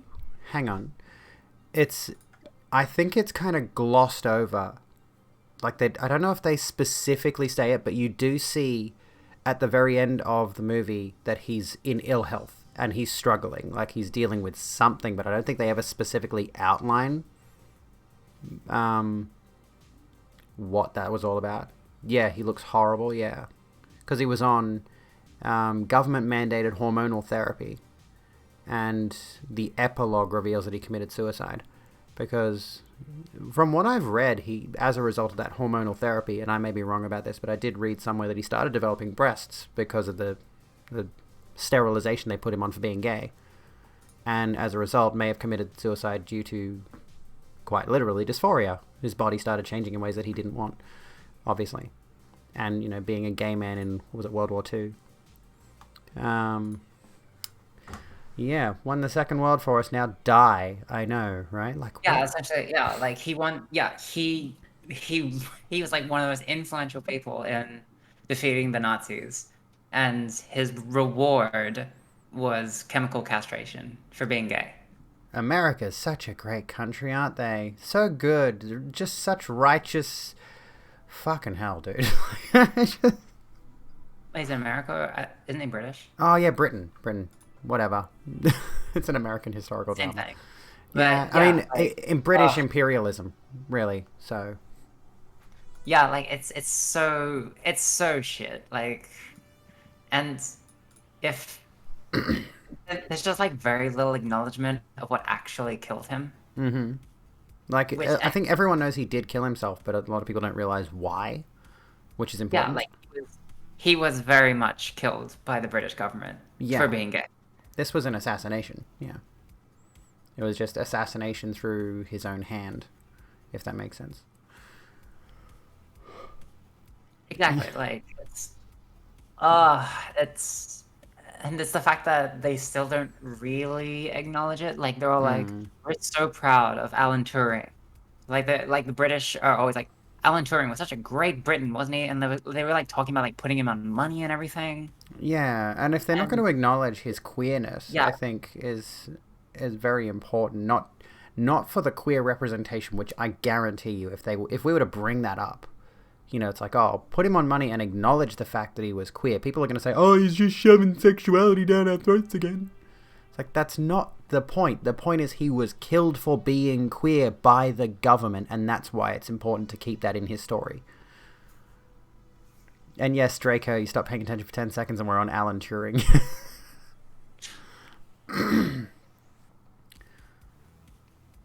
Yeah, but Excuse me, like sorry. that's exactly the point, right? Like, if you can't take the success of queer people without acknowledging the harm that you've done to queer people. Exactly, yes. It's Like, if you want to claim them as your own, you have to claim everything about them, and you have to admit what you did wrong. which a lot of them are not willing to do, of course. Which is why, you know, I think I learned about Alan Turing in school. I had no idea he was queer till I was an adult, you know. And that's the thing. They'll take credit for the technical achievements of the person and then dismiss things that are important to their story, you know, which is why a lot of people are fighting for this because stuff. it's not about them. It's about the people who really want to take credit for that work. Yeah. So hang on, this conversation's more ADHD than your best friend. It has been a bit all over the place. Speaking of, are you? This might be an invasive question. Feel free to not answer or tell me to shut the fuck up. Are you neurodivergent by any chance?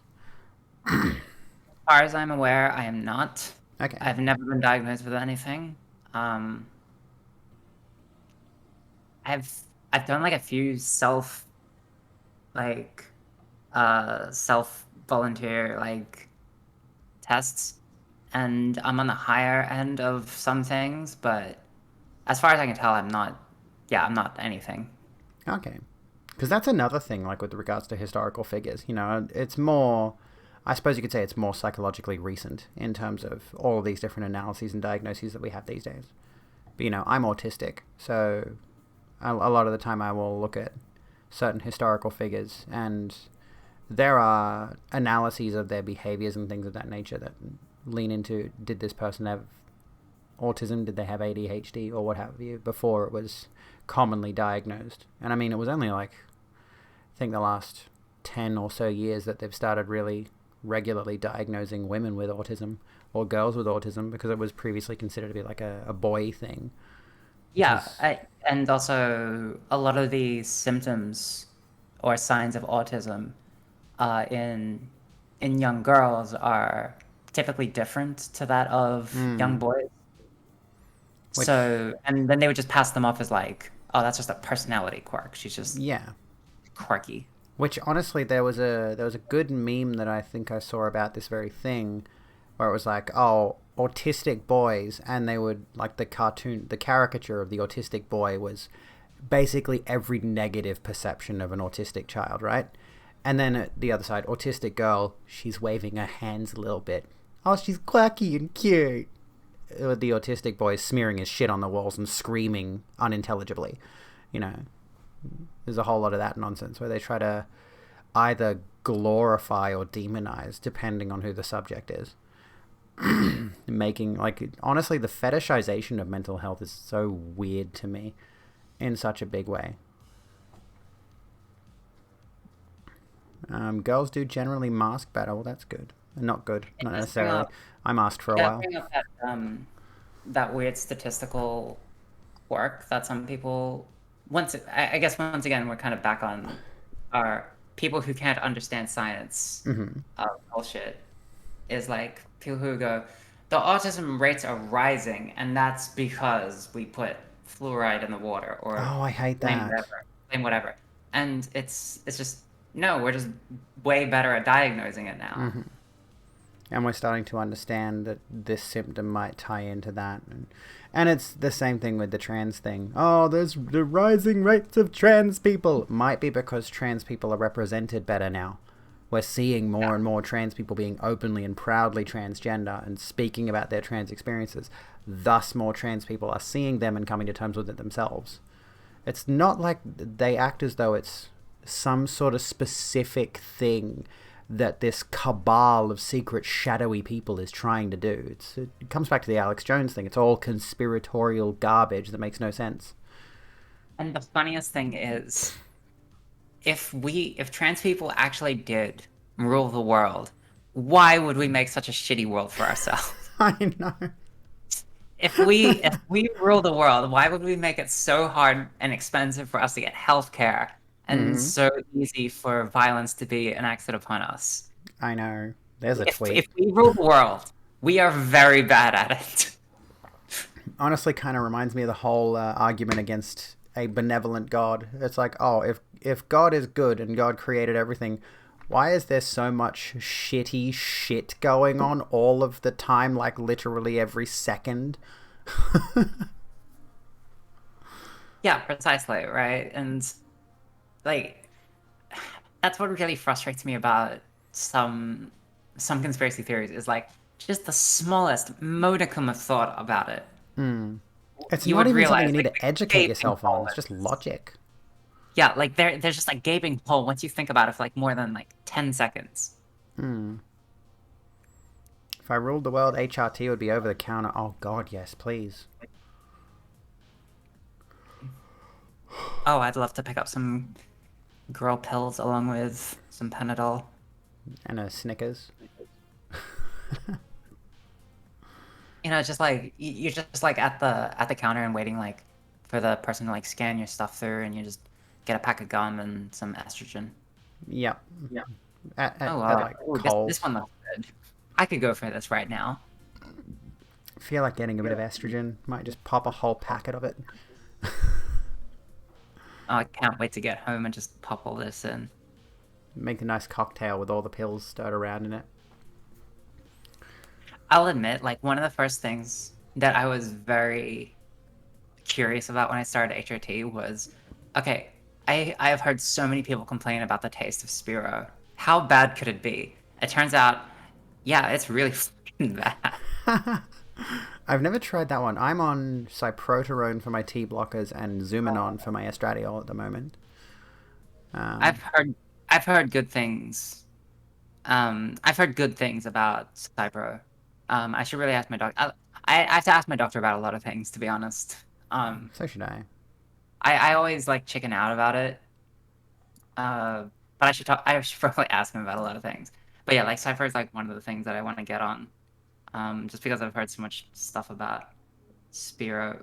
Did you start off on Cypher? Yeah, I did. Because it was recommended to me by the endocrinologist. Like, she said it was the...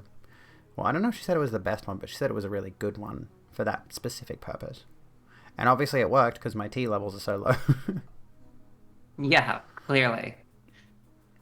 But I mean, like, yeah, people say that there's a lot of side effects of Spiro.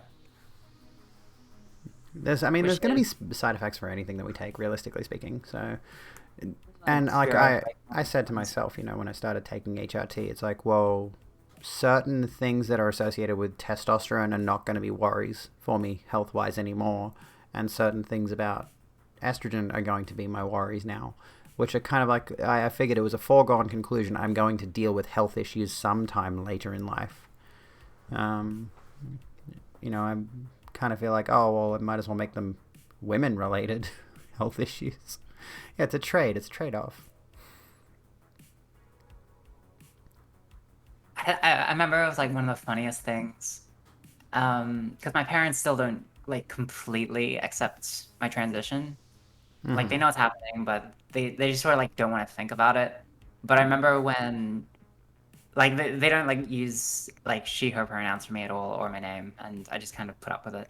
But it was like Oh. kind of funny because like when the COVID vaccines were coming out and like there was news about like what they do and like some of their like side effects, they're like, so do you count as a woman for this?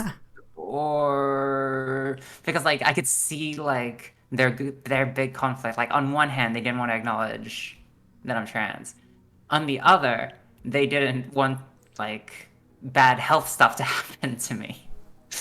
So they're like trying to sidestep around it, like very subtly talk to me about it, and I was just enjoying watching them squirm for the Uh, few seconds I get.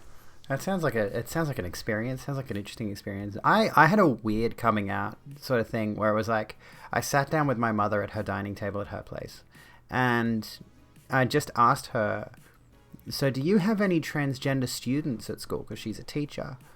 Um, and she goes, "Oh yeah, there's a few. I think like she doesn't teach them specifically, but she knows there are a couple of trans students at the school she teaches at."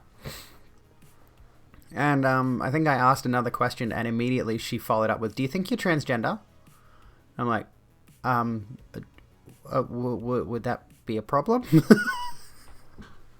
And I was just like, no, nothing's a problem. And like within a couple of weeks, everybody knew.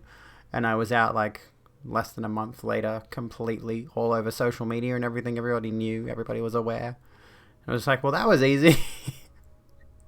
Sort of accidentally came out. I didn't plan it or anything. I'm still not out on like my Facebook. Like most people don't know.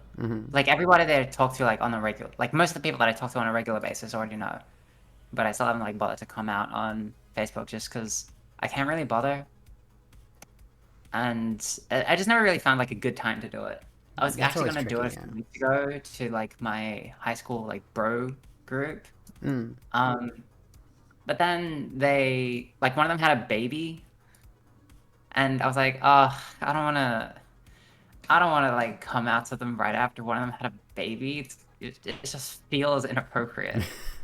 It's strange how we consider like big life changes, right? Like that, like having a child, getting married, or transitioning, of course.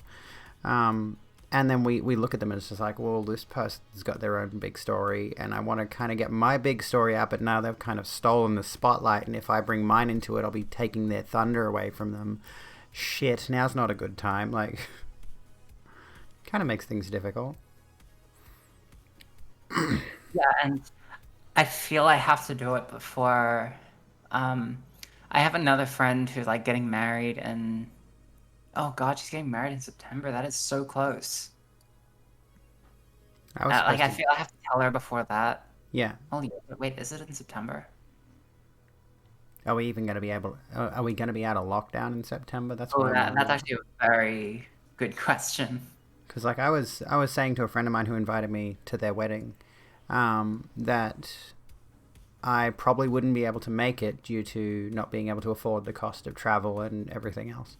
And then lockdown happened, and given like the way we've been going with lockdown, I don't see it changing anytime soon. I certainly can't cross state lines, you know. Excuse Yeah, me. one of my friends canceled her wedding, and it really sucks because she already canceled her wedding last year. So this is like they were going to get married last year, and then Yeah, lockdown happened, and they like delayed it until this year, and then lockdown happened again. So it's a she's nightmare. really upset. Like she's very upset. We were doing so Um, well in New South Wales too, and then just everything that could possibly have gone wrong went wrong, and now life is shit again. Can't even go look at shoes. I hate it. yeah. Like there's so much I want to do. Like it's kind of weird. Like I had so many things that I was putting off like going out to do. And now that lockdown has come, I feel even stronger the pull to go do those things. Yeah, we're just stuck in a perpetual nightmare, and there are scientists across the world speculating we're entering into an age of pandemics, which is just so much fun. Yay, love it. Yeah, you can look online, I suppose. Speaking of, I think my sister is buying me a really cute pair of shoes that are pretty much trans pride colours. So I'll see if I can Oh, get a I picture did. of them. I did do a lot of online shopping today. Um, I had to buy some furniture from Kmart, and I just ended up buying a whole lot of like clothes as well, because I needed some extra like tops and like some basics. Here we go. Here's what my sisters decided to buy me. The high tops of these particular shoes, which are kind of transy colours. They got the... I think it might even be intentional, now that I'm looking at it. It's got the blue, the pink, the white, on a white shoe base. Transy colours. I'll send you the link in chat, which is that long. Is that going to work? Yeah, it's going to work. There we go. Oh, we still got Alan... I went to say Alan Wake. Alan Turing. Over here. Oh, those are really cute. They are, aren't they? I'm looking forward to them. Because I don't have many girl shoes. I keep going for walks. I'm not going to take these on like my exercise walks, but I'll definitely wear them somewhere whenever I can. But Oh yeah, my I God, keep going for walks, and I've got like these ugly green laced white sneakers, and they're just horrendous. But for the purposes of exercise, I kind of don't care. Yeah, I have like 3 pairs of girl shoes. Slip-ons, sneakers, and heeled boots. I did have a pair of heels, but the problem is I bought them like towards the start of my medical transition, and now they don't fit. Oh, My are feet they? actually shrank enough that they just don't fit in those shoes anymore. I'm actually surprised that's a thing. I fit into a women's size 11 now, whereas previously my shoes size in women's was equivalent to a women's 13. So I'm like, holy shit, my feet have shrunk. This is actually, and I've heard this from so many other trans women that once they got on estrogen, their feet shrank, and I'm like, surely that can't be correct. How would that? Doesn't make any sense. How does that make any sense? It's a I'm thing. looking at it. I'm looking at the evidence. These shoes fit before. It's But yeah, so I weird. shrank like a full size. And I remember actually like when I came out towards the start of my transition, I have a friend. He was very supportive, and he's a nurse. And he has a real thing for like leather boots. I don't know whether he's like being paid off by the leather industry or something, but he tries to like he tries to like market leather boots to like everyone he knows for some reason. And so when I came out to him, he's like, "Well, here's a big range of female leather boots that you might be interested in." I'm like, "Oh yeah, that's really interesting, but I don't really know if these would be good for me right now because my feet might shrink. I don't want to spend like $200 on a really high quality pair of boots and have them not fit in a year." Yeah, And he's like, true. "Oh no, your feet aren't going to shrink." And I'm like, "I don't know. I've heard a lot of stories of trans women whose feet do shrink." He's like, "Your feet aren't going to shrink. Trust me, they're not going to shrink." And 1 year later, look who was fucking correct. It's so weird. Welcome in, Marie. How you doing? You love my jumper. It's cute, isn't it? I feel very cute in this. Does it make you lose weight? I don't think HRT necessarily makes you lose weight, but I have noticed a lot of people who've transitioned have lost weight, but it might be more of a psychological thing, like being more in tune with your identity, being Yeah, I was about more... to say. Yeah, and I mean, I lost weight because I was like 96 kilos and bloated as all hell before I came out, and it took me less than 6 months to drop nearly 25 kilos. So, Yeah. which is You might probably lose not a healthy, little. I will say. I didn't do it correctly, but You might lose a little weight from like muscle mass mm, because that's muscle is heavier than fat. So if you true. lose muscle, uh, you might lose like weight that way. Yeah, I've definitely lost muscle as a result of both decreased dietary intake and being on testosterone blockers. I think I simply can't lift as much as I used to. So that's definitely been a thing. I've definitely lost muscle and fat. Just remember seeing pictures of people in Australia at the club with captions like, "No cases here, so long as the border stays closed, people can return to their normal lives. Meanwhile, you're in perpetual quarantine here in the US because conservatives refuse to stay home and wear a mask in public." Yeah, exactly. Which I think we're dealing with that now. We've got a bunch of people who just refuse to do as they're told. I mean, generally speaking, I think people are doing pretty well. in Australia with regards to following restrictions. I haven't noticed. Well, actually, no. Sorry, I take that back. There were lockdown protests. Fuck. Oh my god, I couldn't believe that we now get the fucking protesters. Mm-hmm. Like, oh, it's so disappointing. You know what annoys me the most is that they, first of all, they make up statistics. Like the guy screaming at the rally that went viral about being at the protest, they made up the number for how many people were there. They were just like, we've got like, I think he said like 10,000 people, and I think they estimated that there was closer to maybe 2,000. Then they said there's almost no cases. There's like the case numbers are really low. I've been reading about the cases. There's not that many cases. There's lots of cases, and the number keeps going up every single day in New South Wales. And then the thing that annoys me the most, which is probably going to piss some people off, small businesses. He goes on about, oh, people are losing their livelihoods, they're small businesses, and all this kind of thing.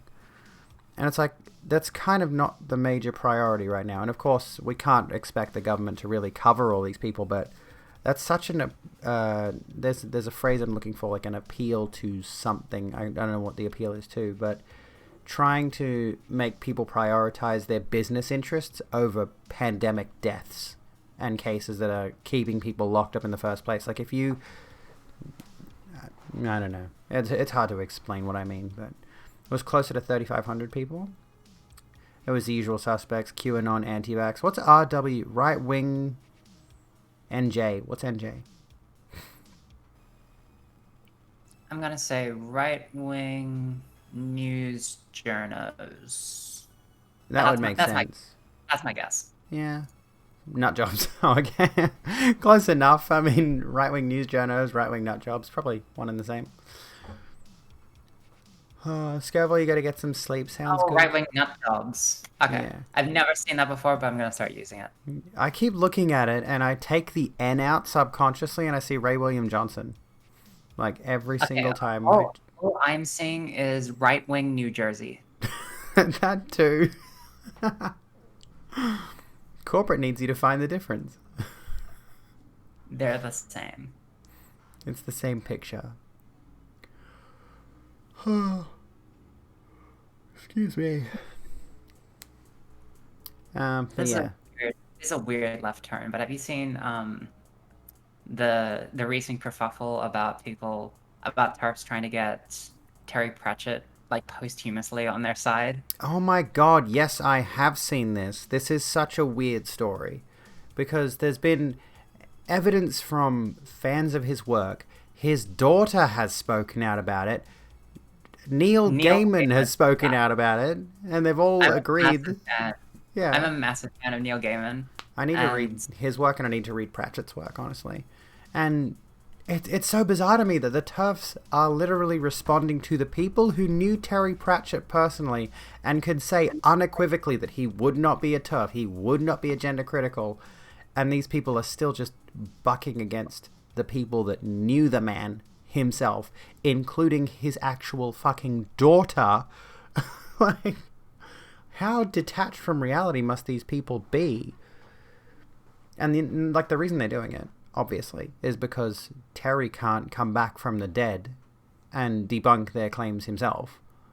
And I think this may have started with another English author. Who was it? They were disappointed that they didn't get Margaret Atwood. Was it Margaret Atwood? There was someone else. There was a male author that I'm thinking of that recently got into discussions on Twitter with these TERFs, and he recently tweeted something like, "What does GC mean?" or something like that. Who am I thinking of? That does sound familiar. Geez, who was it? See, the thing is, I don't read a lot. So. Philip Pullman, I think that might have been him. Let me have a look. That might have been him, yeah. Because he was another one where they were trying to like say, oh, he's definitely going to be on our... Yeah, his Dark Materials, yeah, this is the guy, I think. And he started not really arguing, but he was having these discussions in his comment sections with these TERFy people. And, they started goading him, I think. Yeah, GC, what does that mean? Right? And then I love is it Gemma Stone's response? GC, G bad at see everything. Oh, you have purple and green. Very interesting color choices. Who? Where? On your Twitter. Oh, yeah, it's because of the Shinigami Eyes extension. I've got purple just for my Twitter thing, but then the green is, yeah, the green mean good, and then turf is red, which mean bad. Well, all I see with purple and green is Piccolo. True. It's also there's those colors that some of the turfs are using now, which are green, purple, and white. Oh, I hate that. I hate how they've co-opted like the non-binary flag. Yeah, the colors. non-binary flag, and I'm just like, oh my god. It's very frustrating. And like, wait, are you non-binary or are you a turf? We should just start referring to them as non-binary and see how they like it. Since they don't want to gender us correctly. No, it's probably a bad idea. We have to take the moral high ground. Ugh. Well, my cat wandered into the room. Oh, no, not the cat. Oh, gender queer colors. There we go. Let me have a look. Oh, it's genderqueer. I always get it wrong. I always mix up the flags. Yeah, non-binary flag is yellow, white, purple, black, and the genderqueer is... Yeah, it's quite literally the exact same colors. It's not even like there's another line in there. It's literally the lilac, the white, and the like olive color. And the turfs have co-opted that for their own reasons. Which is... Yeah, here we go. Here's one. This person has got "leave the kids alone" in their username, which you know what that's about right there. They're trying to say all the transy folks are pedophiles. I mean, they try the same lines on gay men and lesbians. Mm-hmm. It's all the same rhetoric, just recycled over and over and over again. Which, I mean, at least they're recycling. Yeah, they tried it on like queer people, like all queer people who have ever had any mainstream attention, and then before them it was always people of color, and just anyone who they just don't like. They're pedophiles. Pretty much, yeah. Like I think someone tried to use it on Tom Hanks of all people. They tried to accuse him because it's only ever used to dehumanize your opponent in a discussion. If you can get people over to your side and think those people over there are child predators, like that's the most heinous thing in so many people's minds. Which it is. It's reprehensible, but the moment you can convince someone that group of people over there, they're fostering child molestation in their communities. Yeah, calling someone a child predator it's like throwing a haymaker at the start of a fight. Like it's a big attack. Yeah. And if it lands, it does some real damage. Mm-hmm. But it's also like really easy to like sidestep. Oh god, I keep pulling on my headphones. So the flag the turfs uses the old suffragette flag, so it's kind of an unfortunate coincidence that it's also the genderqueer flag.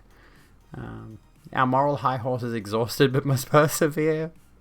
That's so true, though. Oh my god, I'm sorry, high horse. I think it's just hilarious that they think that they're, in the same... I think it's just hilarious that they think, one, that they're in the same league as the suffragette movement, and two, that they don't also acknowledge that the suffragette movement had a lot of racist undertones to it. Oh, it did, yeah. Like, I mean, old feminist movements in general were very racist. Like, I'm distinctly... and this is the thing. This is the unfortunate issue of trying to discuss transgender issues.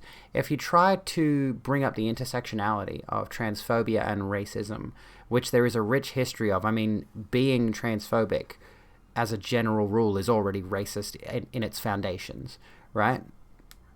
Where was I going with this? But if you bring that up, people will dismiss your viewpoints as trying to co-opt racist issues.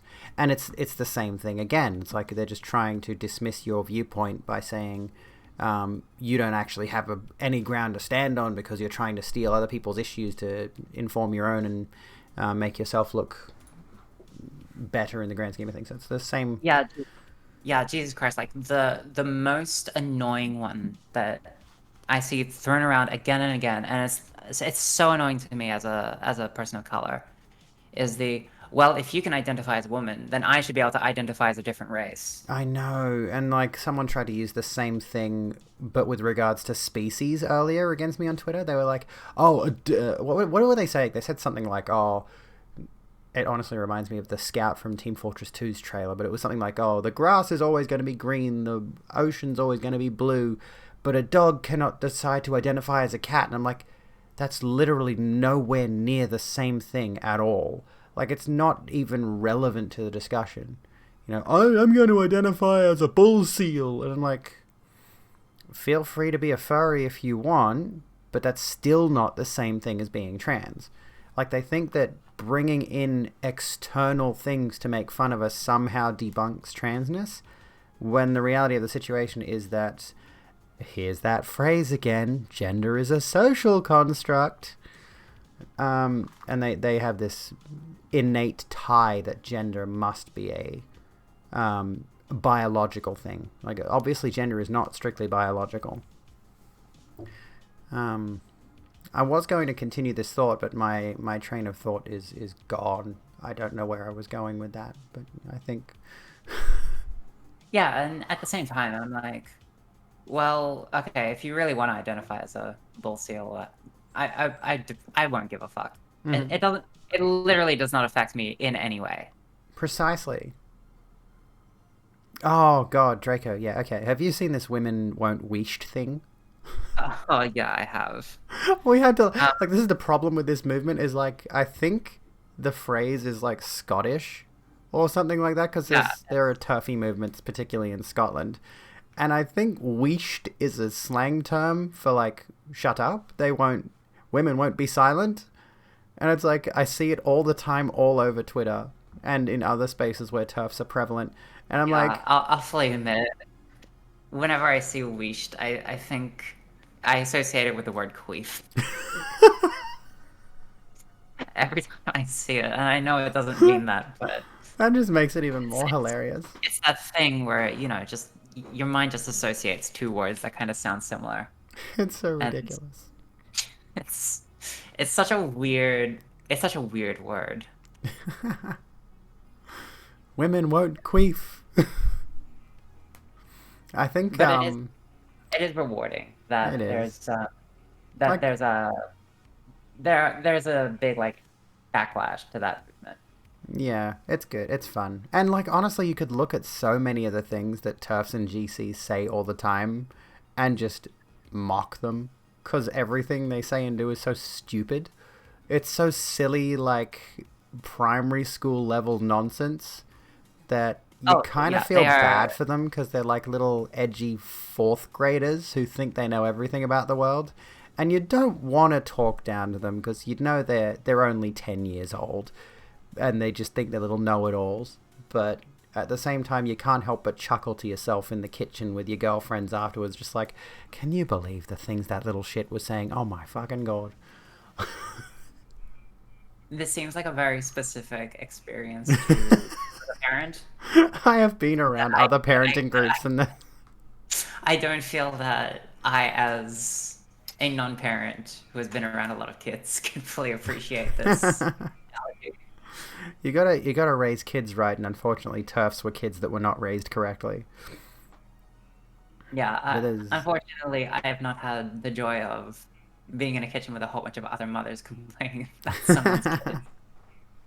I hope to one day. Children's birthday parties, you get to, and it's not always like, I actually haven't been around that many like 10-year-old kids. Usually the kids are a lot younger, which is even funnier when they can't even form coherent sentences in a lot of ways, but they've got these wild fantastical thoughts that this must be how the world works. Kids are amazing. Are TERFs as big of a thing in Australia as they are in Britain? The LGB Alliance do have a branch in Tasmania, which was recently a thing, actually. There was a debacle over a lesbian event or something along those lines, where an anti-discrimination commissioner spoke out about how it is discrimination to exclude trans lesbians from the event, or something along those lines, and the LGB Alliance got involved. But the LGBT Alliance being specifically a hate group. They are very specifically anti-queer. Like they don't care about they don't care about the LGBs at all either. Mm. They're just trying to drive a wedge. But That's yeah, yeah. I don't think we have a huge turf movement here. I did see Pauline Hanson dip her toes into it recently, though. Oh yeah, she's In this always case, funny to watch. Honestly, she she's should always be a looking, comedian. she's always looking for the next thing to, reinflate her poll numbers with Mm. some controversy. She is the most reactionary politician that Australia has. I think, like, all she ever does is to respond to progressive movements. That's all she ever does. You gonna hop off faster? Have a good one. Buy IPA and get smashed. Sounds good. Catch you later. Yeah, like it's weird that Pauline Hanson has sort of dipped out of relevance in a lot of ways, which is probably good for us. But in the same sentence, she probably still isn't going away anytime soon. I couldn't believe that she got a parliament seat back. Oh my god, how? What benefit is there to having her in Parliament? Yeah, I thought she was like destined to live out the rest of her life as just like Dancing with the Stars and shit. Oh gosh, has she been on it? Yeah, she's been on Dancing with the Stars. Oh my god. She's been on like Dancing with the Stars and Celebrity Survivor and shit like that. I thought that was her destiny to just constantly be on a B-list celebrity on shitty Z-list Australian celebrity. reality shows. Oh, the way Australia sounds to you, from Australians, you're glad you're not there, but on the other hand, you're stuck in the USA, which is a shithole. Yeah, it doesn't sound very good from... With all the news coming out from like the US and the UK, I'll actually say I kind of appreciate living in Australia now. Yeah, so do I. I mean, we do have ScoMo, but by and large, we're kind of okay. The thing about ScoMo is that he's just woefully incompetent. So, like, we can kind of just... We shouldn't ignore him, as a woefully inadequate politician. But at the same time, he doesn't seem like he's really all that harmful. I wouldn't vote for him, definitely not. But compared to, like, people like Trump, I feel like Scott Morrison is just an idiot. I'd prefer someone who's not an idiot. Bring back Gillard, but... Yeah, the very convenient thing about Australian prime ministers is they don't actually have a whole lot of power. Yeah. He's kind of just a figurehead. They are not an executive. And I don't think they have as much, like, sway over people as the British prime minister does. Mm. So it's kind of like we can largely ignore our prime minister. They don't actually do a whole lot, to be honest, now I think about it.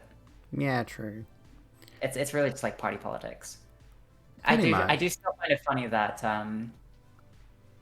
Kevin Rudd still hasn't gotten his prime ministerial portrait. Oh no, what, really? Last time I checked, like, because we've been going through prime ministers so fast that Revolving door policy. There's a backlog of like 4 prime ministers to get their portrait. That's awful. Oh my god, I didn't know that. Oh, fuck. Yeah, I know at the very least, like when ScoMo first was sworn in, yeah, Rudd was still waiting for his portrait. So we still got a backlog of Rudd, Gillard, Abbott, and Turnbull who still need their fucking portraits done. That's fucking hilarious. It kind of paints, and this is an amusing phrase to use in this context, kind of paints a very good picture of how Australian politics works. Whoa. Sorry, my cat just leapt onto my table from the window. I was very scared he was gonna, like, leap into the cactus. Oh no, don't do that, cat. Jesus.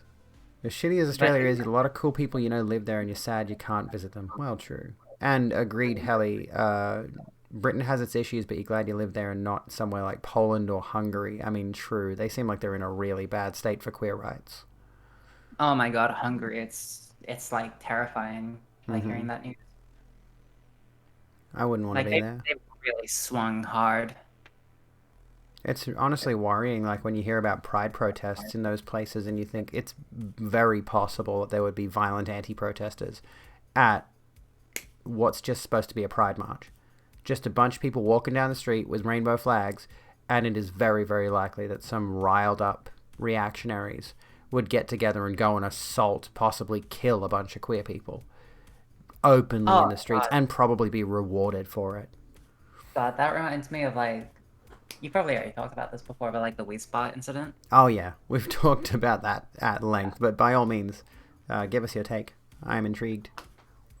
I mean, it's obviously like a tragedy of stupidity, but the funniest thing about it is that the woman who got stabbed was at a protest against trans people, and she says, and she was stabbed because they thought she was a trans woman.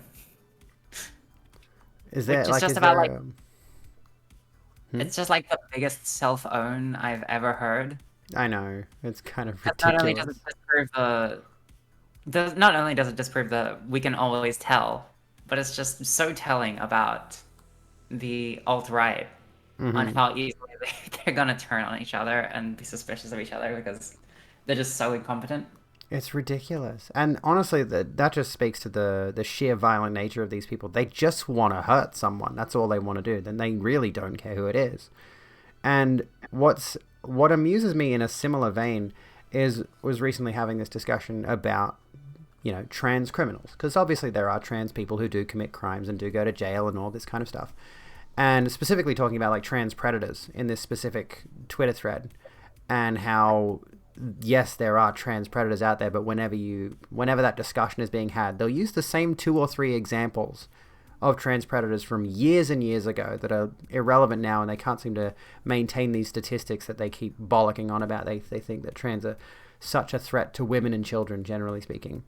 And somebody linked, like, when I was like, oh, you guys have got basically no one to attack us with. You've got no real sources. And this person links an article about a woman who was a sexual predator. And the woman does look a bit masculine. It's got short hair, got a bit of a thick jawline. But at no point in the news article is it ever even mentioned that she might be trans. This person was like, oh yeah, what about this trans person? It's like, there's literally nothing to say that person's transgender other than you just saying they are. That whole thing. They just immediately think they can tell based on somebody's appearance. And there was... Yeah. Which, again, comes around to the whole thing of like, oh, if we start sex segregating bathrooms and things of that nature, all that's going to do is not only affect trans women, of course, and put them at danger of being forced into men's restrooms, it's also going to affect cis women who are gender non-conforming, who are... Oh, I've exactly, like, and that's the ultimate tragedy of transphobia is it's not only reheated homophobia, but it will spill over into just general gender non-conforming cis people. Mm-hmm. Like I've had butch lesbian friends get harassed by butch lesbians that get confronted in public bathrooms because people think that they're trans women. Mm-hmm. Which was the argument back in like the 80s and stuff against lesbians. It's like that these big, butch, masculine, manly-looking women are going to go in there and start assaulting cis women or assaulting straight women or whatever it was, And now they've just, again, recycled that argument against trans women. I'm still going to use the women's toilet. Stop me, fuckfaces. Try me. So yeah, it's like, hopefully in 30 or so years, we'll be at a pretty good space, and I guess they're going to move on to the next group. Probably going to be NBs, to be honest. I mean, it doesn't seem like they have any interest in really going at trans men. Majority of the time, TERFs don't even seem to realize that trans men exist. Yeah, my money is on polyamorous people. Oh, yeah. I think that has been a bit of a moral panic here and there, but not to such a big extent. But yeah, like given its rising prominence, it may definitely become a thing. Also, I think that largely the mainstream view is still that it's just, an open relationship or just like cheating with more formal terms. Yeah. It's not until like people actually, because I think if you go up to the average person on the street and ask them what a polycule is, they'll think you're a chemist. They may well do. Also, I love this meme Draco has dropped in chat. Color code your infants so strangers know what their genitals look like. Well, when you put it that way, it sounds fucking weird. Like, really, babies do not have gender. Babies don't understand the concept. They have to be socialized into it. Which, speaking of, is the subject of my upcoming video. Socialized Male is the name of the video. And it's going to talk about, like, it's going to debunk that whole notion that, you know, trans women, they do not have a real woman's lived experience because they were socialized as men. And, like, looking back on it, I really fucking wasn't in a lot of ways. Because if you try to distill a person's gender identity down to the way they were raised, that honestly just opens up the floodgates to so many different ideas about gender and the reality that it strictly cannot be a binary, you know, because no two people are going to have the same gendered experience growing up. And they pretty much, there's like an overwhelming amount of evidence to say that it has nothing to do with your upbringing. Like the tragic case of those twins, where one of them was forcibly reassigned at birth. Well, not at birth, but reassigned after a botched circumcision. Oh, yeah. And he ended up having horrible, horrible dysphoria without really knowing why. Because, you know, he was forcibly raised as a girl, even though, you know, he was ostensibly a cis man. Mm-hmm. So, like, a lot of this stuff is... And this is the thing that annoys me, is, like, we'll say, well, gender can be innate. You can know that there is something wrong with your gender. You can experience dysphoria just subconsciously, you know. Is it David Raymer? I think it's David Raymer, yeah. And in that circumstance, it was... And this is the problem, right? So he was a cis boy raised as a girl, right? So born with male genitalia, and then forcibly transitioned, and because of the genitalia, they changed the way that he was raised. And that's another thing that transphobes love to use against us. Like, they will say that, oh, this person was born male, medically mutilated, basically, then tried to be raised as a girl, but, you know, because of his biology, he just went back to being a dude. It's like, that's not how that works. That's not the point to take away from that. Like, they're trying to debunk trans identity by saying somebody born with male biology, quote unquote. I hate using the term biology when it's coming to discussions of gender. You know, male brain, female brain, you can't change your gender, blah, blah, blah, blah, blah. Okay, oh my god. Sorry, this is a very weird turn, and I know I wouldn't say it, but Laurel Hubbard has been eliminated. She lost. There we go. I mean, she didn't get not a medalist, she couldn't even lift her third attempt. Oh, and what was the weight? She didn't even place. Yeah, I mean, isn't she ranked like 16 in the world for women? Yeah, 120, 125, and 125. She failed. Yeah, she failed all three. There you go. So yeah, she didn't even place. Like I cannot wait to see the discourse around this. So, Laurel Hubbard is a New Zealander transgender weightlifter, like powerlifter, I guess. And there's been a lot of discussion around her because, quite frankly, I'm just going to be straight up with it. She's pretty gender non-conforming in terms of her appearance. She doesn't look like, you know, she kind of resembles a butch cis woman in a lot of ways. And to that end, because she's transgender and because of the hormone bullshit or whatever, but let's be honest with you, TERFs are generally going on appearance most of the time. The biology shit is always just a front for the fact that they don't like the way someone looks. Let's be real with ourselves. And she's been at the forefront of this whole transphobia discussion and the idea that someone born male, assigned male at birth, shouldn't compete with women because the other competitors were born female at birth, assigned female at birth. And now she's been eliminated, which kind of throws a wrench in the whole trans women are going to dominate women's sports. Why hasn't it happened already then? Like we've actually been allowed to compete for several years already. I think since 2004 is what Jordan Raskopoulos said on Twitter. Been able to compete for like more than a decade. Yeah. So it's always been a myth. It's like you can just debunk it by pointing at the stats and going, look. Like when I went through that article for my sports video, where I outlined that there are so many trans women athletes who fucking suck. Like, they're just not good at their sports because one of the competitors that I read about said that being on hormone replacement therapy is like anti-doping. Like, they're literally giving themselves a disadvantage, especially compared to cis women. Not to mention when compared to cis men, you know. I think the funniest self-own is always when they share the picture of that trans-masculine wrestler. Oh yeah, that's so good. That's They was hilarious. like, is this what you want competing with your daughters? And it was like, no, that's the point. It happened again with the bathroom bills, and there was a trans man being forced to use a trans man high schooler being forced to use the women's bathrooms. And again, the TERFs were like, "Do you want people that look like this in the women's bathrooms?" It's like, well, no, he's a dude.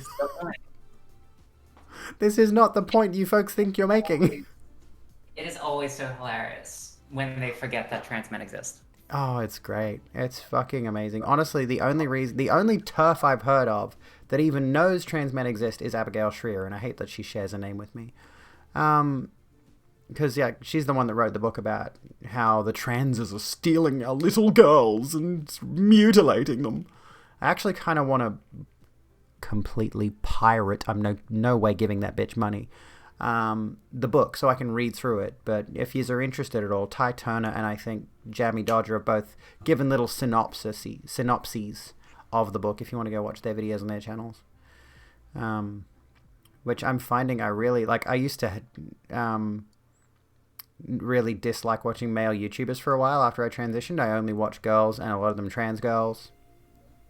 And now I'm getting really into trans men content on YouTube. Mostly because they're fun, you know. Oh, you should drop the link. I have a distinct lack of trans men in my media consumption. Well, I'll drop these names in chat. Those are the main two that I'm aware of: Jamie Dodger and Ty Turner. But I want to find more trans men. Even his cool stuff is too close to being bad. Why is that, Amelia? Oh yeah, Babbling Goat. Do you know Babbling Goat? He's a streamer here on Twitch. He's amazing. No, I don't. He's really cool. Most of the people you follow on Twitch are trans. Trans people are just fucking badass. Like, honestly. We're so good. We should follow more trans people.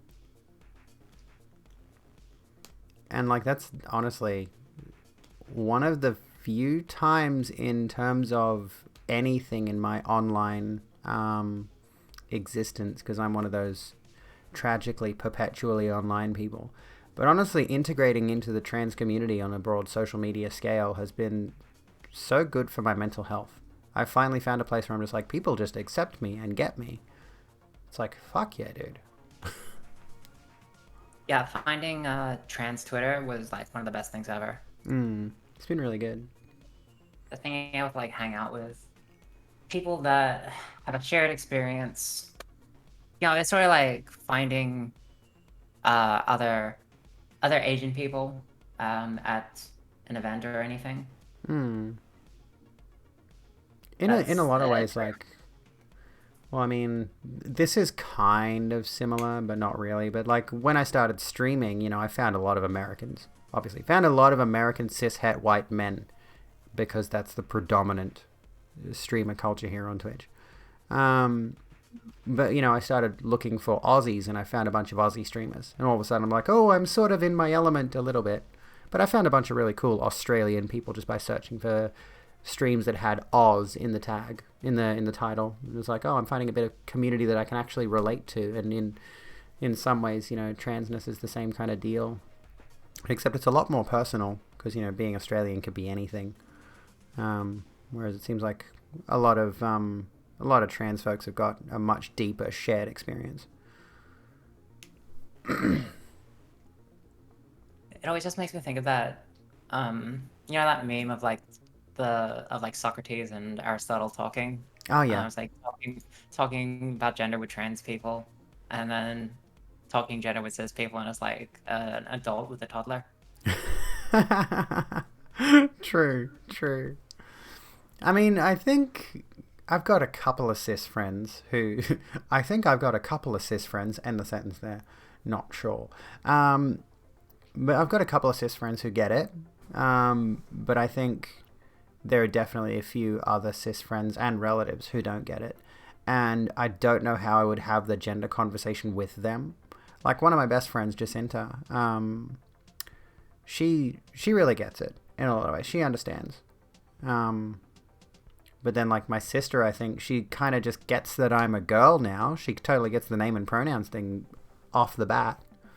But I think because she is so straight, I'm just gonna be honest with you, because she's just straight and has never really questioned her gender, I don't think. And this is the thing that I think a lot of cis people might need to look at, is the concept of maybe you should question your gender in the same way that trans people have, obviously. That could allow people to unpack a lot of the conclusions they've drawn without ever thinking about their gendered experience. Don't know if Ranting Trans can see chat. I can see chat. There you go. She, her, correct? Yes, she, her. Okay. Yeah, I should have put it up in the thing up I here. haven't responded to your chat because it kind of feels like grabbing someone's telephone and speaking into it. I mean, you can feel free to respond to whichever you like. It helps move the conversation along. Ooh, EXP, okay. Excessive Profanity. I haven't watched Excessive Profanity in a while. I kind of drifted from his content a bit. Like, he mostly plays stuff that I would watch. And I kind of get his shtick. Like, he swears a lot. He's a bit of one of those really boisterous Aussie blokes, kind of. Yeah, he seems alright. But I don't really watch him anymore. Meji's good. Meji's fun to watch. Meji does a lot of permadeath runs in Skyrim with like over 1,000 mods installed and shit. Well, I just followed. So I guess we'll see how that turns out. Meji seems cool. What do they stream? Meji? Yeah, what does he tend to stream? I think it's just mostly Skyrim, yeah. Well, oh shit. Well, that should be interesting, because I've never actually played Skyrim. Oh, okay. I was considering streaming again soon. I'm not a big fan of open world Bethesda games. Oh, yeah. It's just never really tickled my thing. I don't know what it is. I get very confused when I'm walking around in a big open world and there's just a lot of things to do. Like, I feel very directionless and I get bored. Yeah, it's true. Like, I think it takes a certain level of finesse to nail down an open world setting when it comes to various video games. I think Spider-Man is one of the few that did it really, really well, like the open world game sort of thing. But yeah, like... I love Spider-Man and Arkham Knight and, like, the Arkham games. Because it feels tight enough to, like, know what you're gonna do next. But yeah, like, those big open RPGs, there's just too many options, and I don't know, my poor attention span brain is like, there's too many things to do. Let's do none of them. Fair point, yeah. I think what was I gonna say? Oh yeah, like I don't know what it is about Skyrim specifically. Like, I've played so many hundreds of hours of it at this point that I think I just have Stockholm syndrome for Skyrim. But when I look at it from an objective perspective, I'm like, this really is like a 6 out of 10 at best.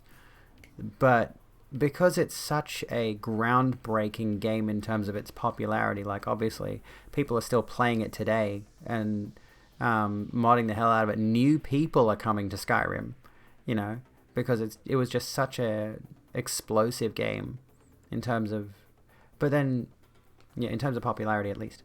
And yeah, like the mod ability obviously played a big part. But on a surface level, like, why would you ever pick that game up on console? Because you can't mod the shit out of it and make it more fun than Bethesda ever could. So I think that's why I get so bored when I've got Skyrim on my Switch, I've got it on my PS4, and I've got it on my PC. And if I'm going to play it, I'm going to install it on my PC and mod the hell out of it because it allows for so much flexibility. I cannot shred some sick tunes on that guitar, sadly, but I will try to get back into practicing this week, I think. Did you ever play Infamous?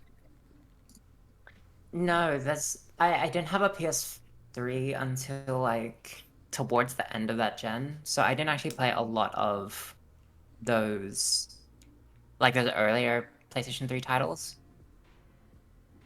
Yeah, because like Infamous is honestly one of the fewer. Yeah, like Draco said, did the open world stuff really well. And I'm kind of sad that we haven't had an Infamous game since Second Son, because like that's a really good franchise. Really satisfying to play. The movement's really fun. The combat's really fun. You know, like there's a lot of weight and impact behind your attacks, and the climbing mechanics are really interesting. It really feels like a big sandboxy playground, whereas, you know, a bunch of other games in the same genre feel very restrictive by comparison. Oh, Yeah, excuse me. there's just like a lot of games that I haven't gone back to play. I really feel like I should, but I've got a oh my huge God, backlog on Steam. Like, oh, how did you enjoy Death's Door? oh, it's so much fun. I really want to continue that on Friday when I do my gaming stream. I How did love you it. get up? I got up to I defeated Grandma. Oh, okay, yeah, that's pretty much where I stopped as well. Yeah. God, what a great game, right? It's so fun. And the you're a art Dark style is Souls, like you're a adorable. Dark Souls fan. How does it compare? It's honestly, it plays like I would design an easy mode for Dark Souls, if that makes sense. Like, it's not easy, but it's certainly a lot easier than any Dark Souls game I've played, I think. I think it And is. Yeah, it definitely felt very forgiving. yeah, On it gives you like the opportunities to succeed in a lot of ways. Whereas Dark Souls will have you fighting the same boss for 11 hours straight. Well, actually, that was Sekiro, but still, you know. Oh my God, I bought Sekiro recently and I was gonna play it, and then the Blizzard Activision thing happened, and now I'm questioning if I should.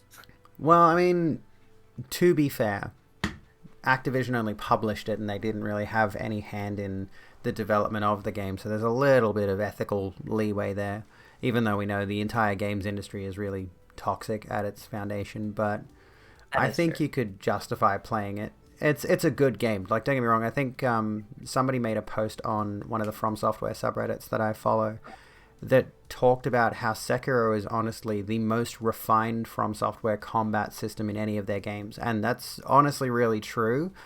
It's very tight, very finessed. However, I do prefer Souls-y combat, Bloodborne especially.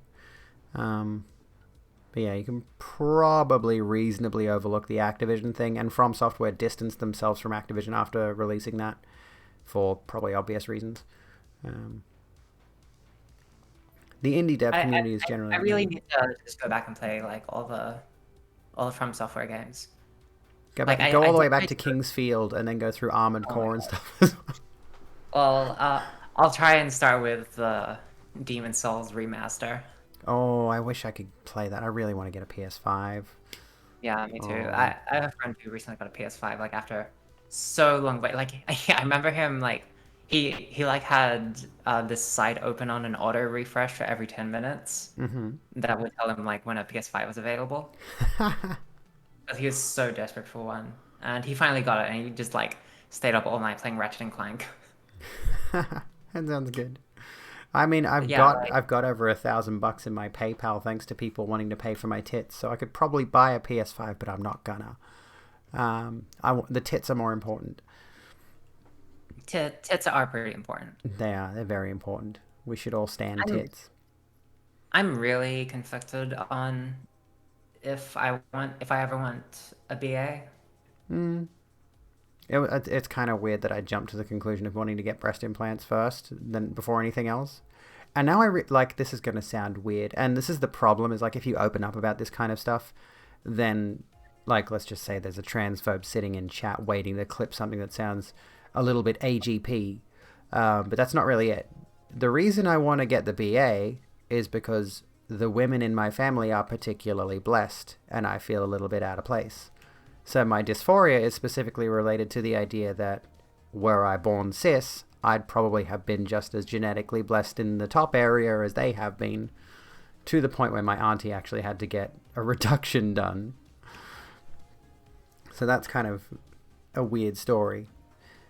There's a thing, like, I think our own experiences inform what we want to get done. Like, I recently rewatched ContraPoints' beauty video, in which she talks about a lot of, like, the reason why she got FFS and the fact that she got full body laser, so she's completely smooth. But, like, in the same sense, why do we have this social conception that women don't have body hair, right? But at the same time, I'd probably do the same thing if I had the money for it. I guess it really just all comes back again to gender as a social construct. Mm-hmm. And, like, the way we analyze ourselves and other people based on their gender concepts, their gender presentation. I wanted to share this tweet that Babbling Goat posted. Let's have a look. The purchase was... I understand that reference.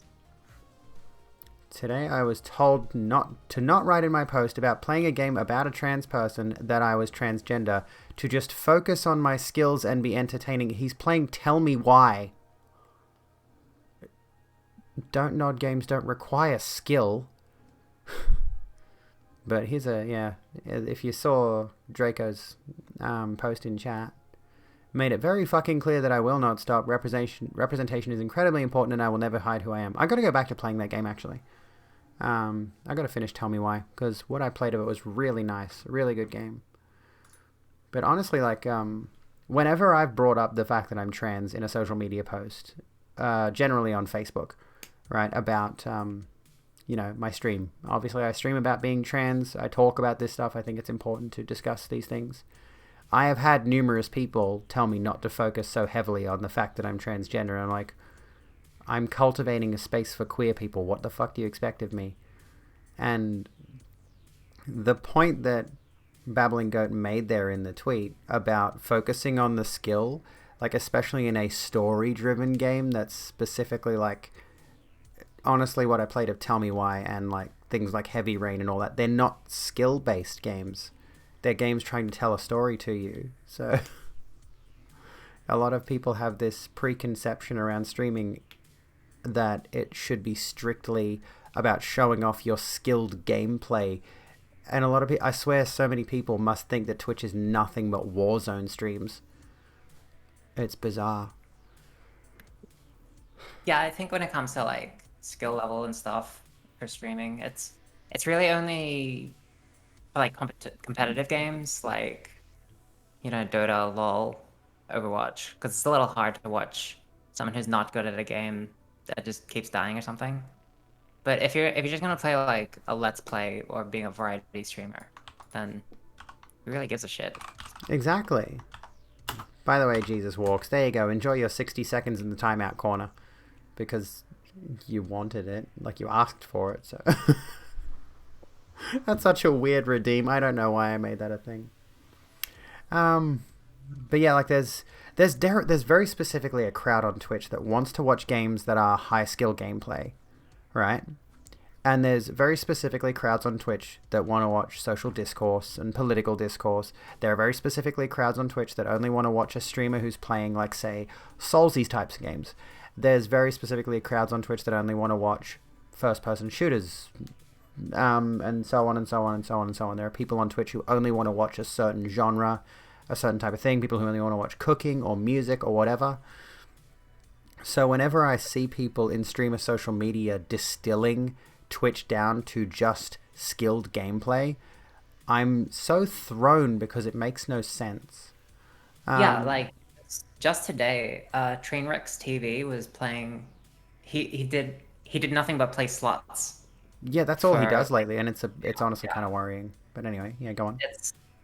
So, like, for anyone to imply that Twitch TV is only for, like, high-level competitive gameplay is illogical at best. Exactly, it makes no sense.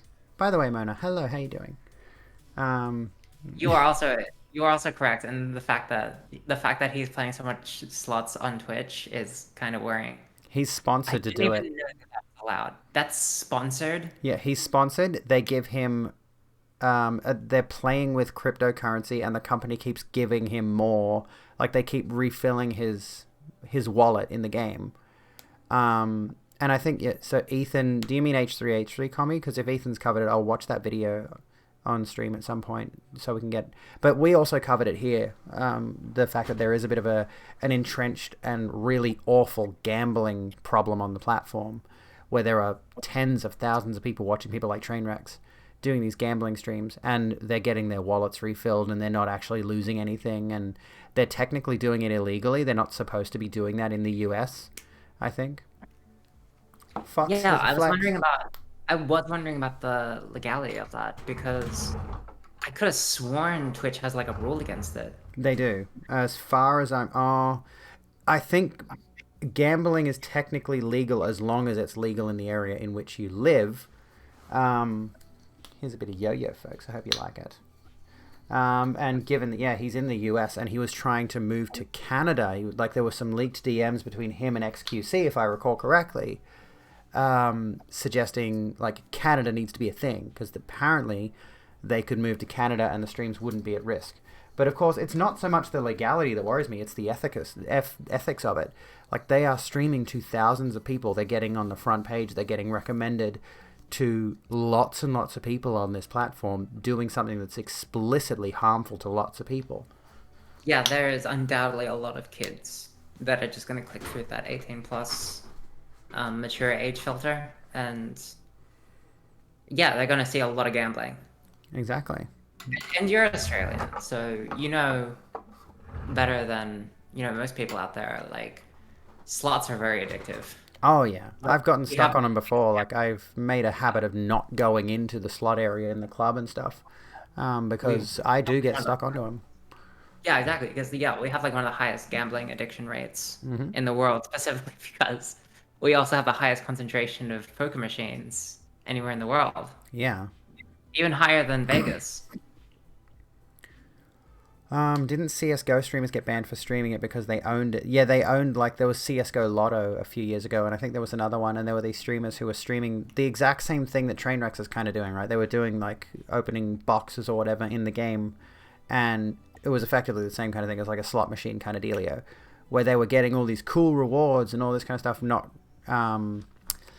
not disclosing to their audiences, which are largely children, that they owned the website, and thus as a result they could rig the stats in their favor. And that's exactly what's happening with Trainwrecks, is like the site's rigging it in his favor to make him look like he's winning more than he is, and he's sponsored by them, so it's all a big scam.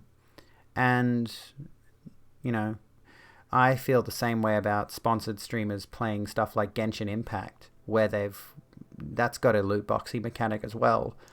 And if the streamer is at all asked by the sponsoring game to do a stream where they're opening loot boxes, I'm immediately just like, I would advise people to not watch those streams. I'd be like, that's encouraging gambling. It really is. I see you Louis, brought guests. thank you for the Welcome, raid, friend. friends. But that's amazingly a controversial topic.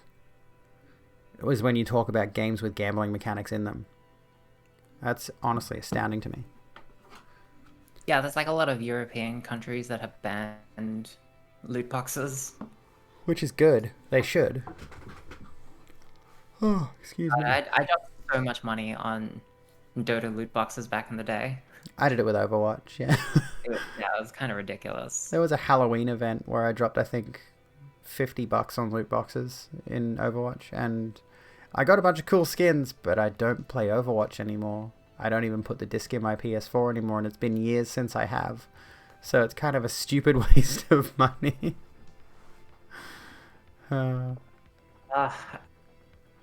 do feel a little bad for my friend, because my friends actually play Overwatch a lot, but now I'm quitting because of the ActiBliz news.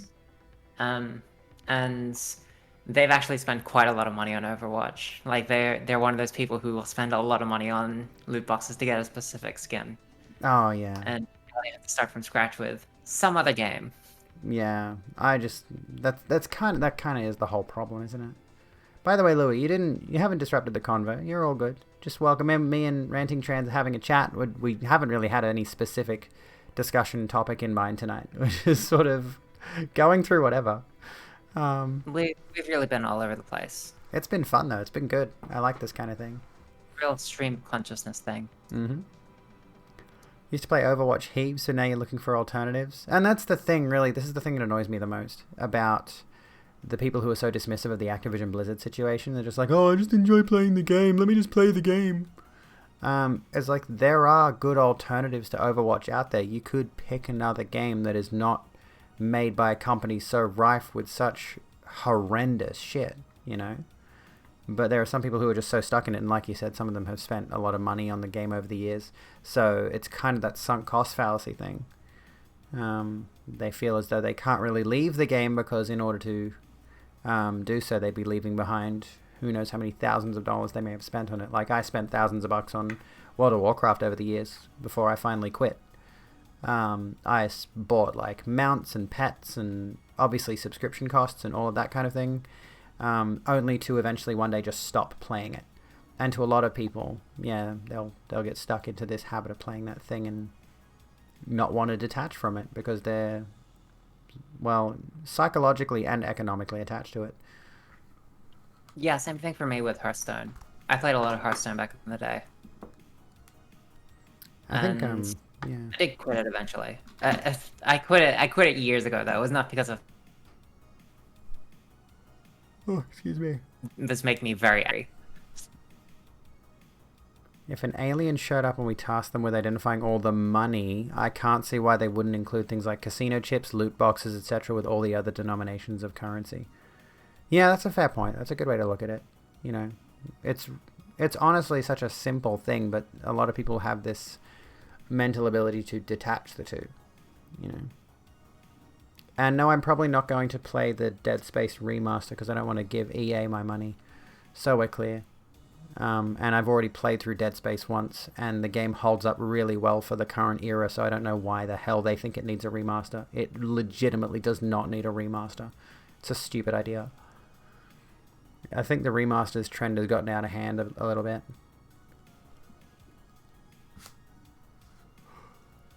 Same thing with League of Legends? Yeah, exactly. You played a lot of Destiny 2 that you've never really sunk money into Eververse. Bungie does seem to do a lot to make sure players can get cosmetics without having to spend much money. There is certainly a point, I think, there's like a good middle ground between allowing players to purchase things like cosmetics and allowing players to earn them in-game. Like, if you can earn everything through in-game effort without it being grindy, I think that's a positive.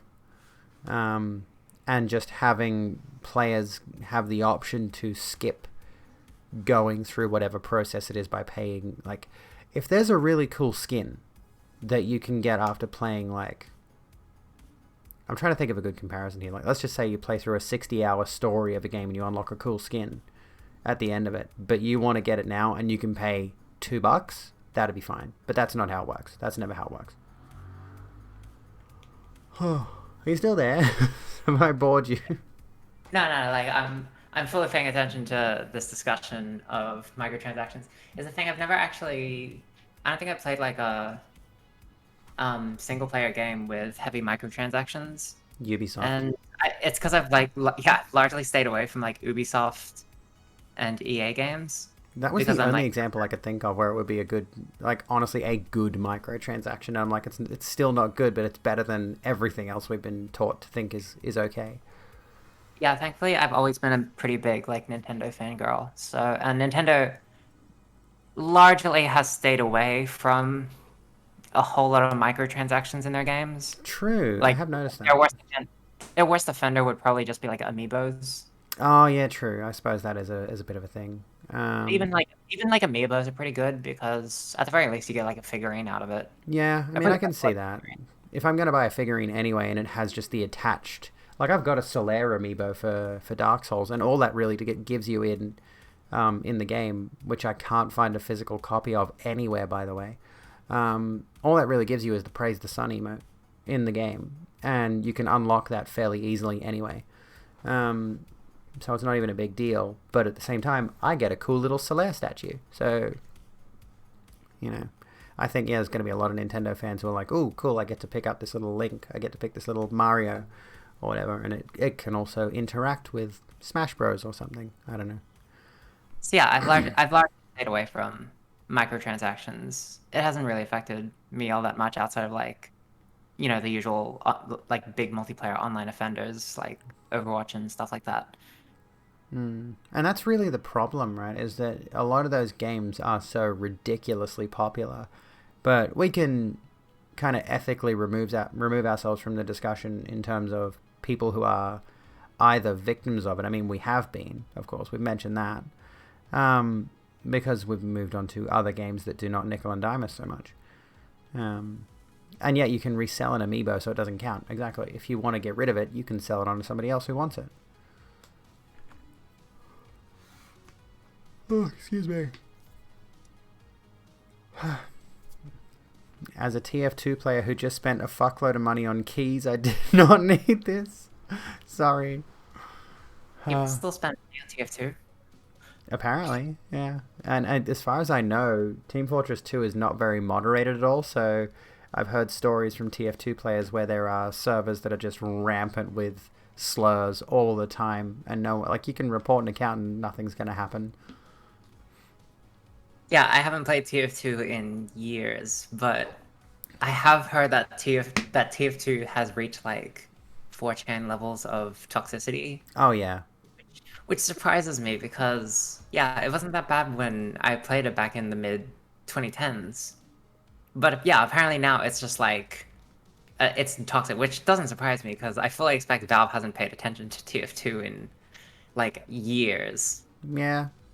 They probably wouldn't have much reason to these days. If it keeps bringing them in money and they just Yeah, they're moving on to other projects. They'll just put that money towards other projects. they've just been doing like Dota and stuff since then. Mm. Jeez, does Valve have any games in the pipeline? I don't know, actually. The last thing they released, I think, was Half-Life Alyx. I would like to see Portal 3, but I know Valve doesn't do 3s. Yeah, no, yeah, they don't count to 3. Half-Life Alyx. Yeah, Jesus, holy shit. Voice-enabled Zero is self-help. Well, there you go. You bought your first gender-fluid pride thing off Etsy? Fuck yeah, well done, Draco. Poggers. Certain genres and mechanics lend themselves much better to reasonable and ethical microtransactions. I mean, true. I think I don't think it's necessarily always a bad thing for there to be microtransactions, but the way they are done now, this is the problem, is that microtransactions have definitely been a very slippery slope. I'm trying to think of what specific game it was, but there was a game a few years ago that had a microtransaction thing for like skins on your character model, right? And what you could do is you could spend like $5 and get like 16 different little textures. Or, no, it was like $2. It was like $1.99, probably USD. And you'd get like a whole pack of all these different textures that you could slap on your character, right? And they were just textures, and they would just fill out certain aspects of your armor or whatever. And then skip ahead like 5 years, and all of a sudden, you can pay like $8 to buy a single textured skin. So that's kind of the problem, is it's been that we've had that moment of like, oh, here's some microtransactions that are not too egregious. And it's just cascaded rapidly downhill to the point where the only microtransactions we're really exposed to are rampantly exploitative and ridiculously expensive for no good reason whatsoever. It's all about corporate meddling and nickel and diming. That's all it is. All it ever has been. Yeah, God, I really hate pre-order bonuses and stuff like that. Oh, yeah. I hate those too. And Game of the Year editions. Like, this is what I hate. I hate it when I start up a game, and the first thing I see is, you have unlocked these special items because you bought the game early. Oh, yeah. I have absolutely no attachment to these items, and not only do they like completely break the pacing of getting into the game, they also like break the balance of the early game. It's like, yeah. this is a really overpowered piece of equipment, and it's kind of breezing me through the tutorial and early levels, and I kind of feel that the experience has been ruined because I have this item. Yeah. I hate that. I really despise it. It's awful. Good night, Fox. Have a good one. it really like shucks me out of the immersion of the game because I don't feel like I've like earned these items at all, and it really does feel like God just came down, threw some items at me, and then went away. Yeah, it's kind of like the old cheat codes back in the day. It's like they took those kind of elements and made them a bonus for people who spend more money. And then, yeah, you just strip yourself of the real experience of having played the game as it's meant to be played. And that decision is not made by the people developing the game. It's made by the people publishing the game. So they want to give players an incentive to spend more money on the pre-order bonuses. And let's be honest, if they do announce an Elden Ring Collector's Edition, yes, I'm going to order it because I'm a simp. But anyway, that aside, Dark Souls 2 did that actually. Dark Souls 2 had a pre-order bonus that gave you a bunch of different sets of weapons, I think, and maybe an armor set as well, that you could get as soon as you finished, not even the tutorial, just like the run from where you spawn in to the little hut where you make your character. There's a chest that's full of these items, and they're not strictly OP at all, because Dark Souls is really one of those games where, you know, if you get a weapon, it's going to be at its base level of upgrade and you have to upgrade it yourself. But it still just took me out of it because that game is so much about finding all the different weapons and armor sets in the world and discovering where they are, and then it's just, here's a chest with 5 weapons and 5 shields, I think it was. And it's like, now I've got all this loot that is kind of just overwhelming. I don't know what to do with all of this, you know. Yeah, exactly. And you have no narrative connection to it. Yeah, You have exactly. no emotional connection to it because you don't feel like you've earned it. Mm-hmm. And you don't even have like a gameplay connection to it because if you've just started the game, you have no idea how good this equipment is. You have no real idea. You have no like real appreciation of the item itself. It's just sort of there. Yeah, I exactly. I really despise like pre-order and just like game of the year edition bonuses like in game. Like I just want to play I just want to play my game and just start up and play the goddamn thing. Yeah, I agree. And that's why I generally stray away from multiplayer games the majority of the time, is like I kind of just want my experience to be, I don't want to go into a game that somebody else has been playing for like 600 hours and they're just like, oh, you should come play with me, and then they'll boost me up. You know, they'll escalate me to high level gameplay or something like that by just throwing so much information at me Yeah. to see what sticks. Yeah, and Um, I don't like playing like online multiplayer games because there's always if you team up with someone like randoms and they're just like you don't know how to play. I'm like, well, I didn't want to spend like 20 hours training to enjoy this game. Like I yeah, didn't want that to spend like too. 20 Yeah. hours in a training room or in an empty map learning the shortcuts before I can play. Or throwing yourself at like a game where it's nothing but, you know, match after match after match of online multiplayer, and you're going up at, like, say, especially battle royales, you're going up against much higher skilled players who just annihilate you, and you don't have any chance to actually develop the skills necessary to get good at the game because all those other players have been playing it for much longer than you have. Makes it a lot harder to get into those games. And then you extrapolate that to MMOs as well. And if you try to get into an MMO, if you're not got in there from the ground floor, you're confronted with all of this Thank you for content. continuing your membership. Kiwi, thank you for that sub. That actually reminds me of when my dad tried to teach me chess as a kid, Oh, and yeah. he did not take it easy on me. He just full and destroyed me every time, and I'm not the main character of Queen's Gambit. Getting destroyed did not teach me anything. Always play a game by yourself until you understand everything before joining your friends, or it'll be a hellscape. But that's the problem. Like, there are a lot of games out there that are specifically designed around you playing with your friends. And then if you're invited to go play that game with them and they're all off doing this, like, honestly, one of the things that really annoys me is squad-based, like, PvE, I think, is usually one of them. It's like, oh, you should come join us playing this game where it's a 4-player squad. And they're all so good at it and they understand everything. They know the map layout, and I'm just like stumbling about and not having a fucking clue. It kind of ruins the experience and then taints that game for me. Translation: these girls hate fighting games. Oh, I hate fighting games with a fury. Which sucks because I love the aesthetic of Mortal Kombat. But I'm just no good at them. Yeah, like I can play Smash Brothers, and that's it. I should pick up Smash actually. Can you play Smash local? Yeah, it's like Smash Local is like the best way to play it. Okay, because I might get that for my kids. I'm sure they'd like to play that. Yeah, like if you have a Switch, it's really easy. Yeah, that'd be an idea. But yeah, like it's I can't stand fighting games because I can't bother going into the training rooms and learning all the combos. I'll fully admit it. I was a dirty Eddie and Christy main in Tekken. I would just mash buttons and watch the pretty people do flips and then win the round. I remember the Fighting first games- time. Oh, sorry, you go on. Yeah, sorry, fighting games is just not my thing.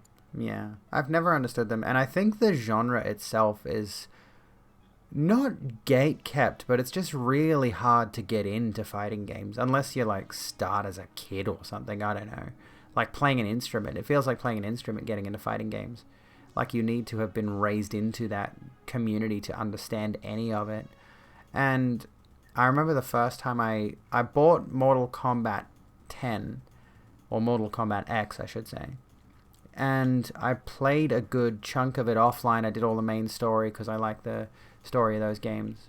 And I like all the characters and stuff like that. And then I tried multiplayer and I went up against this Scorpion who just entirely eviscerated me. I couldn't even move my character at any point because I had no idea how to respond to his attacks.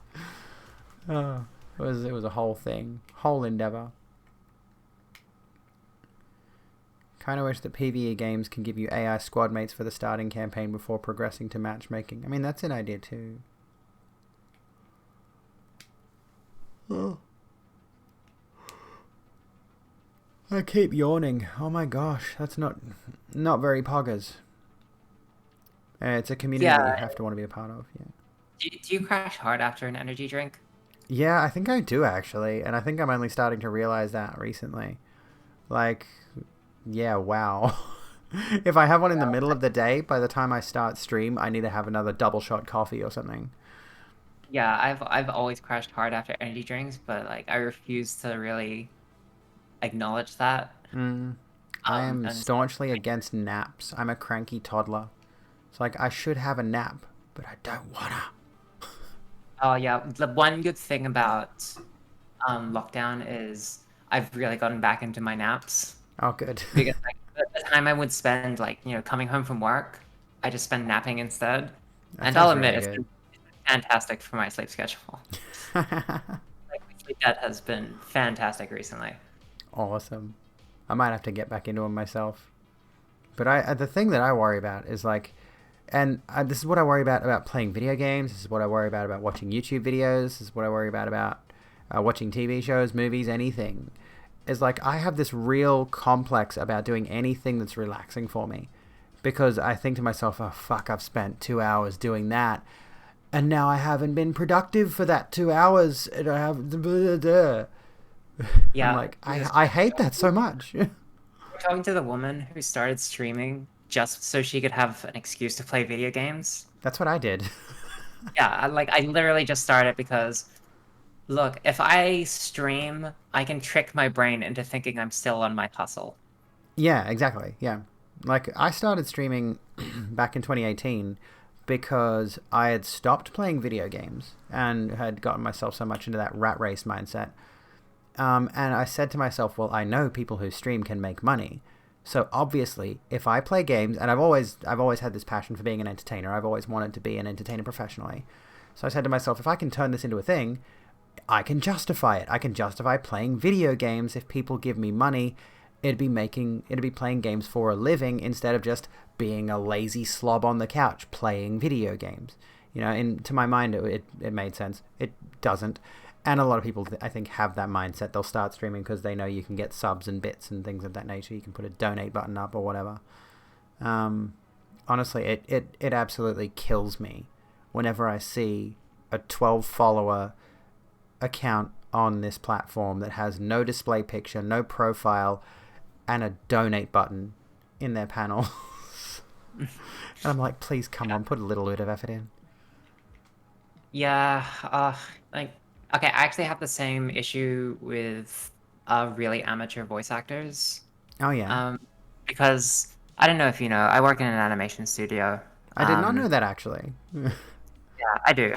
It's That's it's really an cool. animation studio. I'm like the manager and the head writer, and so I see a lot of emails from just like random people who are like, "Hey, can I voice act in one of your animations?" They don't send through any reel. They don't send through any website. They don't even like give a suggestion or any audition takes or anything. They're just like, "Can I be a voice actor? I can do a lot of great voices." And I'm just like, "No, you can't." It's Put together a reel. Like at the very least, put together a reel or a demo track. I don't even care how shitty you are. The very first step is to, at the very least, make a reel. And it sell annoys me. yourself. Yeah. It annoys me um, when people are just like, God, I wish I could get into voice acting, but I just don't know how. And the answer is make a reel, You make have a to get your demo foot in the tape. door. Yeah.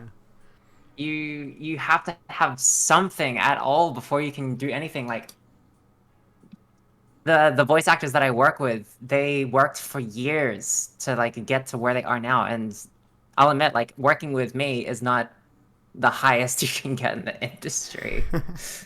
But it's still something, and like they worked very hard to get even just to here. And it just annoys me when I see like all these amateur voice actors, and when I say amateur, I mean very amateur, and they just complain that they have no idea how to do anything. And then when I ask them, well, have you made a reel? And they say, no, I don't have anyone to audition for to make a reel. I'm like, you don't need anyone to audition for to make a reel. You just like make one yourself. Yeah, exactly. Like, honestly, in that regard, I think Joseph Gordon-Levitt routinely posts things on his Twitter, I think, asking aspiring voice actors to record things for this website. I think it's Hit Record is the website he advertises all the time, and it's a bunch of little small projects that people are doing that need voice actors.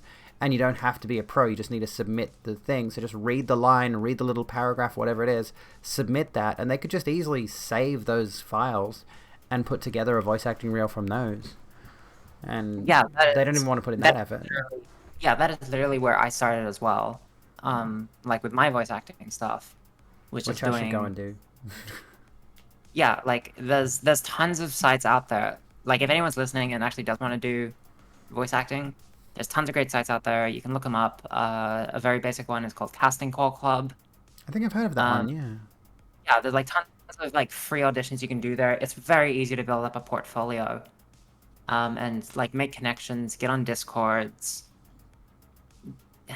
and yeah, like you essentially just have to make friends in order to like find more roles. Like I'll say that pretty much all the voice actors that I get were recommended by like other voice actors that I already knew. And Networking is crucial in like any career field, really. yeah, like sorry, this is like a massive tangent that I've gone on now, but Please continue. It's great. very like it's a message that I just want to like scream into a whole bunch of people's faces because I get so many emails like every day of just random fans who like want to do voice acting and they just have no idea how to do it and they completely underappreciate how difficult it is to actually get into the industry. And it does annoy me a little because like the people that I know have worked so hard to get where they are and it doesn't involve you just having a funny voice. It involves a lot of hard work. But it's achievable work if you just do it. Well, yeah, that's true of most of these things, and like, yeah, it kind of speaks to me as someone who's kind of figured out her niche as a streamer in a sense. I see a lot of people who expect all the glory with none of the effort, and now I'm sounding like one of those pull yourself up by the bootstraps types. But in this circumstance, like a lot of people can just stream. You can stream directly off your console, you can stream off your PC, you can stream off your phone if you want to. But there are a lot of people who will literally start streaming and not pay attention to anything that works and just think they can wing it and get success. And then you'll see them on streamer Facebook mostly complaining, I've been streaming for this long and I've got 0.26 viewers. And I've been streaming for like a year and I don't even have affiliate yet. Exactly. And like I watch a lot of, you know who Day9 is? I know of Day9, yeah. Yeah, like he's been like one of the longest streaming people on like ever. Like he was streaming on like back when Twitch was Justin TV. Oh, yeah. I Yeah, think he and so like he celebrated had a like 10 lot. years of streaming recently or something like that. Yeah, he's been streaming for a long time. And yeah, so like he had like a whole bunch of advice for like new streamers, and he is also like he pretty much gave the same kind of spiel that I just gave on voice acting when it came to streamers, and it's like you have discipline. There's a lot of hard work. It's not just like turning on a stream and expecting like viewers to show up. Mm-hmm. You have to have like a thing. Yeah. You have to have some sort of proposal that gets people to watch you. Mm-hmm. And I'll tell you one thing right now. That proposal simply cannot be, come watch my average gameplay. And I don't just mean streaming your gameplay. I have seen so many people who think the most attractive thing about their stream, the thing that they want to put in their bios and the thing that they want to put in their social media posts is, come watch my subpar, mediocre gameplay. I have never, ever in my life, and I dare say most people otherwise have not as well, clicked on any of those streams and wanted to watch them. There is in no capacity do I want to watch someone who admits that they just can't play the game well. Because, like, obviously you would hope those people are a little bit entertaining in terms of their personality, but if you know there is a facet of your personality that can draw an audience and hold an audience, then focus on that. Don't focus on the fact that you suck at video games, right? Because I guarantee you nobody is going to click on mediocre gamer. It's just not an appealing thing, Also need the right connections. Like, I don't believe those huge streamers who've gotten up to 10k views manage to do it all on their own. Exactly. And I hate to bring this up in a sense, but I think of Amaranth and other, the other girls at the top of the streaming scene who are seen as booby streamers and all that kind of stuff. They didn't just get there by being hot. It's certainly a factor, don't get me wrong, but they definitely got there by networking. They definitely had connections that they were able to leverage to elevate themselves in some way, shape, or form. It was never just hot girl go live, which some people have this thing. Yeah, but that's the thing is like people. How should I put this the best? Look, connections are not a bad thing. Mm-hmm. Like connections are a system of working with other people in order to get somewhere. I think it's sort of... Sorry, my cat's jumped up and he's extremely cute. I think like this hustle culture of like doing it on your own and pulling yourself up by your bootstraps is the lie being told by, like Jeff Bezos and shit like that, where they're like, I'm a self-made man. I didn't need anyone to help me out, and I invented all this great stuff on my own, and I earned everything. But it's like, no.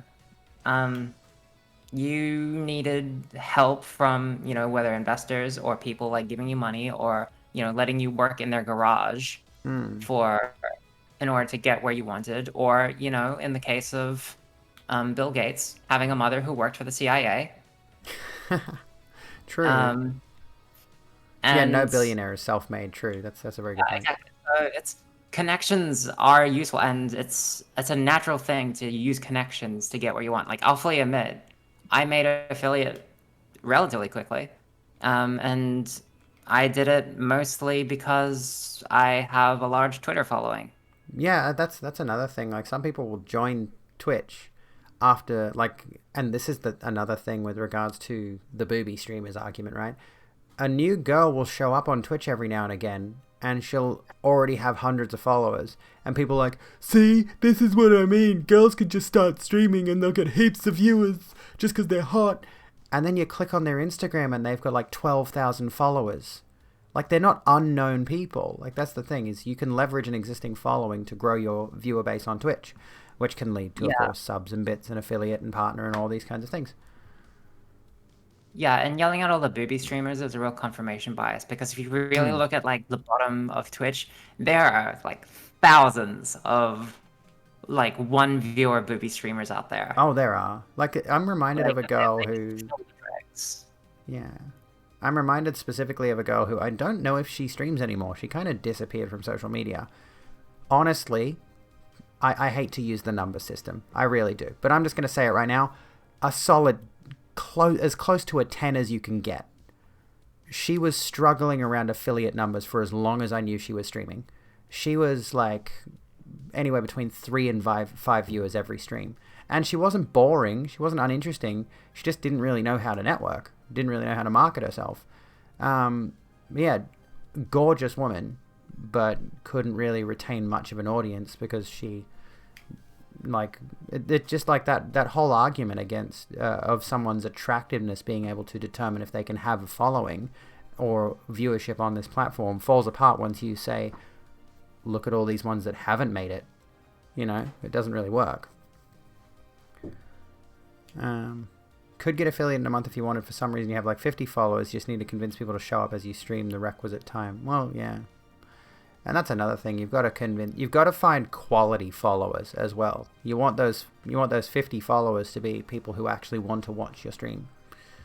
Yeah, I'll admit that the threshold for getting affiliate was actually a lot lower than I thought it would be. Yeah, true. I actually asked that question on social media. It's like, would you change the requirements for affiliate if you could? I just wanted to see people's opinions. I was not having any sort of bias. I was just like, here's the requirements for affiliate. Would you folks change them? And there were a lot of people who attacked me for asking the question. I'm just like, I'm just trying to stimulate conversation. Shut up. Yeah, like, I would have thought that the average viewers need to be higher than 3. Yeah. But a lot of people underestimate how hard it is to retain 3 viewers or more. Yeah. But yeah, even then, like, I'll admit, like, my viewer count has gone up because of networking as well. Like, you know, Asian Adora Yeah. on Twitch?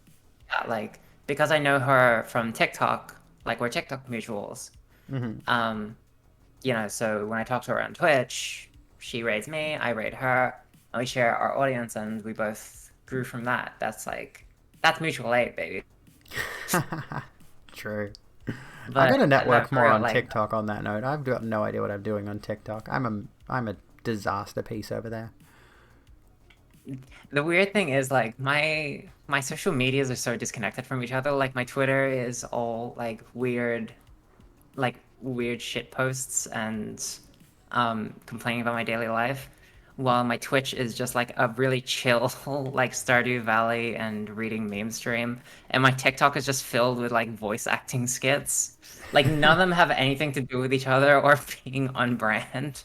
I mean, that can kind of work though, because you can take all those different aspects of yourself and create the brand from those different things. It means like people who are interested in this thing might see that you're also doing this thing that they're kind of interested in. Like if they see your voice acting skits and they're into voice acting, and then they see you're doing games, like I think a lot of gamers are into the idea of voice acting because a lot of them have got this idea in their head of, I could be a voice actor too. It's kind of bizarre how many people think voice acting is just this simple thing that anyone can get into. It's just talking. But, you know, you can conflate those different interests into one thing and then get people to migrate between them. But consistency is also a good idea for social media as well, I suppose. Like if you've got the same kind of platform across the spectrum of different social media, then that makes it easy to grow a brand as well. It depends on how you go about it, I suppose. Yeah, no, like, voice acting is a really tough gig. It's Oh, it would be. you have to grind in the scene for like years usually before you manage to get like anywhere even close to industry level. And the thing that gets me now that I'm more greatly understand about the difficulty of voice acting as someone who's not in voice acting professionally, but I'm trying to vocal train because I have voice dysphoria like a motherfucker, and I'm realizing just how much there is that goes into being able to control and manipulate your voice in such a way as to make it sound the way you want to for a specific purpose. So yeah. Oh yeah, like I haven't done. I actually never did voice training. Oh really? It could have been Yeah. subconscious though, because like I've seen you doing a whole bunch of mimicries of all these different voice acted characters, and you're really good at it. So it's one of That's those skills you exactly probably hung on to. Yeah, that's exactly the thing. Is I've never done voice training, mostly because I'm too lazy to go click on a YouTube. But because I've spent so long, like, you know, training my voice to mimic other people, I just kind of figured it out. And it's actually funny because when I came out, because I DM for my D&D group, and obviously I use a lot of voices when I DM for them. When I came out, one of the first things that my female players said was, that's actually pretty funny because I always thought that you roleplayed the women really well, including the voices. I was like, oh well, I mean, I guess that does kind of make sense. But yeah, so like it's this. Yeah, I guess we're kind of like just swerved into talking about voice training, but yeah, it's largely just trying to figure out exactly how the voice works, and it's the voice is literally just an instrument, It is. It and is. you just And have to figure out how to play the right notes. which I'm still figuring out. And I'm terrible at music. And speaking of voices, the internet has just said you've got a pretty nice voice. There you go. Oh, thank you. And like this Um, reminds me, do you follow Mia Moore on Twitter, don't you? Yeah, yes, Mia is goals. But I mean, in numerous respects, as a writer myself, the fact that she's trying to get a movie done is really cool. But that's not the point. Where was I going with this? It's about her voice.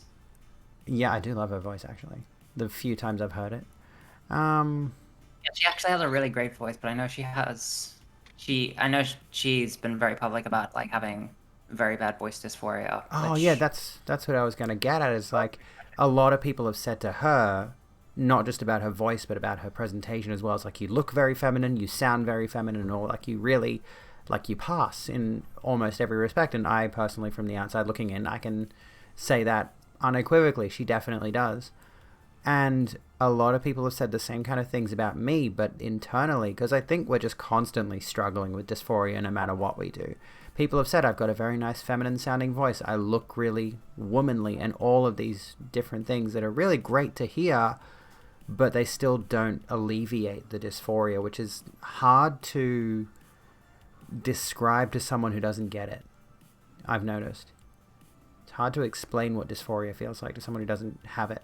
yeah, for real. Like, a lot of people do say that. A lot of people do say that my voice is good, but personally, I do actually still struggle, like listening to my own voice. Yeah. Like whenever I hear it, all I hear is the masculine aspects of it. Yeah. I still hear And those too.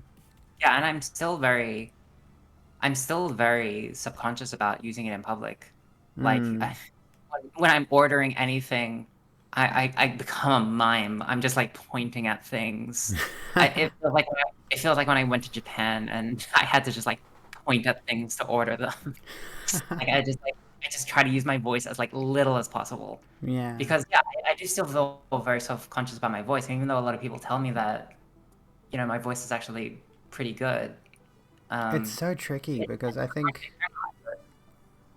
we're adjusted to speaking a certain way most of our lives. Like I've recently on my stream, I've showed clips from when I was streaming as him, and you can tell the distinct difference between our voices. We sound dramatically different, right? I can't even replicate his voice anymore because and I'm realizing this now as I'm writing a video on male socialization, that my voice itself was performed. Like how I'm speaking now feels a lot more natural, even though I'm not quite where I want to be with it. But I realize how much I deepened and masculinized my voice before, to a point where it had become a skill that I've abandoned and cannot recreate, which is euphoric in some ways, kinda. yeah, I've definitely heard about that from some people. I have had to keep my male voice just because well, I still boy mode. Yeah. But Which would be so it, difficult, honestly. This sounds bad. I really hate this phrase, but I do not envy you for that because I can't imagine being in that experience. I've never had that experience of still needing to sort of like swap, I suppose. like it was kind of funny because I speak to my Google Home using like this voice, but when I'm in a call with my parents, I have to default to like my old voice, and I had to like set an alarm on my Google Home while I was like in a call with my parents, and they were like, because they never heard my femme voice before, and they're like, "What the hell was that?" Like, because I was just like talking to them, and I'm like, Yeah, my day's doing fine. Yeah, COVID lockdown's been okay. Hey Google, set a timer for 8 minutes. And it's just like, what the hell was that? I think mine gets confused because I haven't gone through my Google Home. This feels so privileged talking about having Google Homes, but my dad gave it to me, which just makes me sound even more privileged. I literally got mine for free. Yeah, I got mine for free too. I sometimes I will. This is so weird because like my kids know that I'm a woman. My kids are fully aware of who I am, but sometimes I still slip into the old voice, like as close to the older voice as I possibly can around them, which I don't mean to do, but it's just sort of this subconscious thing. And sometimes the Google Home, I haven't gone through and gotten it specifically used to any particular voice. I know that's a setting you can do where it's used to a specific voice only. I haven't done that, but sometimes when my voice changes and I'm talking to it, it doesn't register. And I'm just like, hey, Google. Hey, Google. You fucking listening? Or over time, even though I did not turn on voice personalization. I You I are mean, too I kind. think it probably just has something to do with bass being easier. It may well be, yeah. And by the way, Winona, thank you for gifting a sub to Ranting Trans. There we go, you got a sub. Enjoy my cat emote. That is so nice. I would hate to cut this off at that very nice gesture, but my cat is now throwing a tantrum as I predicted. That's a good point, Because yeah. I, he's just like getting up on my chair, just giving me the big old kitty eyes, because he's like, "Mommy, it's time to play." Alright, Um, I'll let you he's go then. uh, but yeah, thank you very much for having me. This was great. Thank you so much for coming on. I've really appreciated talking to you. Yeah, it's so much fun. And maybe at And some point, if you're down for it, we can find something to play together, or we can have another chat if you ever feel I would up love for it. Look, another thing, I know that you play this, and another thing that I missed, like, playing entirely was Minecraft. Oh If you yes, teach me how to You are play too Minecraft, kind. I would be fine with that. let's do it. I Hell will finally yes. understand all the memes about Minecraft. Minecraft is so good. Oh, now we've got a hype train like one thing away. Okay, an anonymous gifter gave Distron a Basic. sub and 100 bits. Oh Basic. my goodness. And a hype train has started right as you're heading off. Have a good one. Thank you so kindly for hanging out. We'll organize Minecraft soon, I promise. Okay. All right. Thank you so much. I guess I'll talk to you some other point then. Yes, you will. Catch you later. Have a good one. There we go. That was Jasmine, Ranting Trans. Thank you so kindly again for hanging out. And now we're in a hype train. I was considering ending a little bit early because that was kind of the stream, and that was like a good stream length. We had a ton of great conversations. That was so awesome. And we're not done with the special guest streams tomorrow night. I think tomorrow night. I need to get confirmation from my guest, who hasn't messaged me back yet, which is a little worrying. I'll find out. But at least on Wednesday, and I think I mentioned last week, I want to have Mrs. Lalante on specifically to talk about the Activision Blizzard stuff. We're going to go through all of it. Everything so far. You're going to head off to bed in a little while? I'm going to as well. I'm not going to stick around till midnight tonight, I don't think. Depending on who's live, I do have an idea of who I want to raid. But yeah, we have a hype train going. If you just want to push for a... Like I mentioned before, and I don't think this is going to happen right now, but like I mentioned before, if we get a level 5 hype train at least once a month, I will do a game giveaway at the end of the month. That's going to be the thing now. If we can hit a level 5 hype train at least once a month, I will be doing a giveaway. And you don't need to be subscribed or anything like that. You just need to be following the stream and have enough amethysts to enter into whatever giveaway it is. I'll figure out what game I'll give away this month if we hit a level 5 hype train, which is the thing that I'm doing these days. But anyway. Am I wanting guests who are also streamers? That would be ideal, yeah. I would like to have more guests on who are streamers. And honestly, I might slide in Bad Bunny's DMs at some point and see if... You are too kind. Oh my god. Anonymous gifter, whoever you are, thank you for gifting subs to Turbo Nerd, Pit Princess, You are too Orion's kind. Forlorn, and the 22 Flames. You entire legend from the beyond. How does anonymous gifting You are work? too kind. You are too kind, anonymous gifter. Legendary. Fucking You are too legendary. kind. That's just not going to stop now. It's just going to keep going. You are too kind. Okay, stop it. Here's the thing, though. For those of you who were not there last night, so now we're on a level 3 hype train now. Can we get level 5? If we get level 5, I promise you I will find a cute, fun game that we can play at some point this month, and we will give away a copy of it.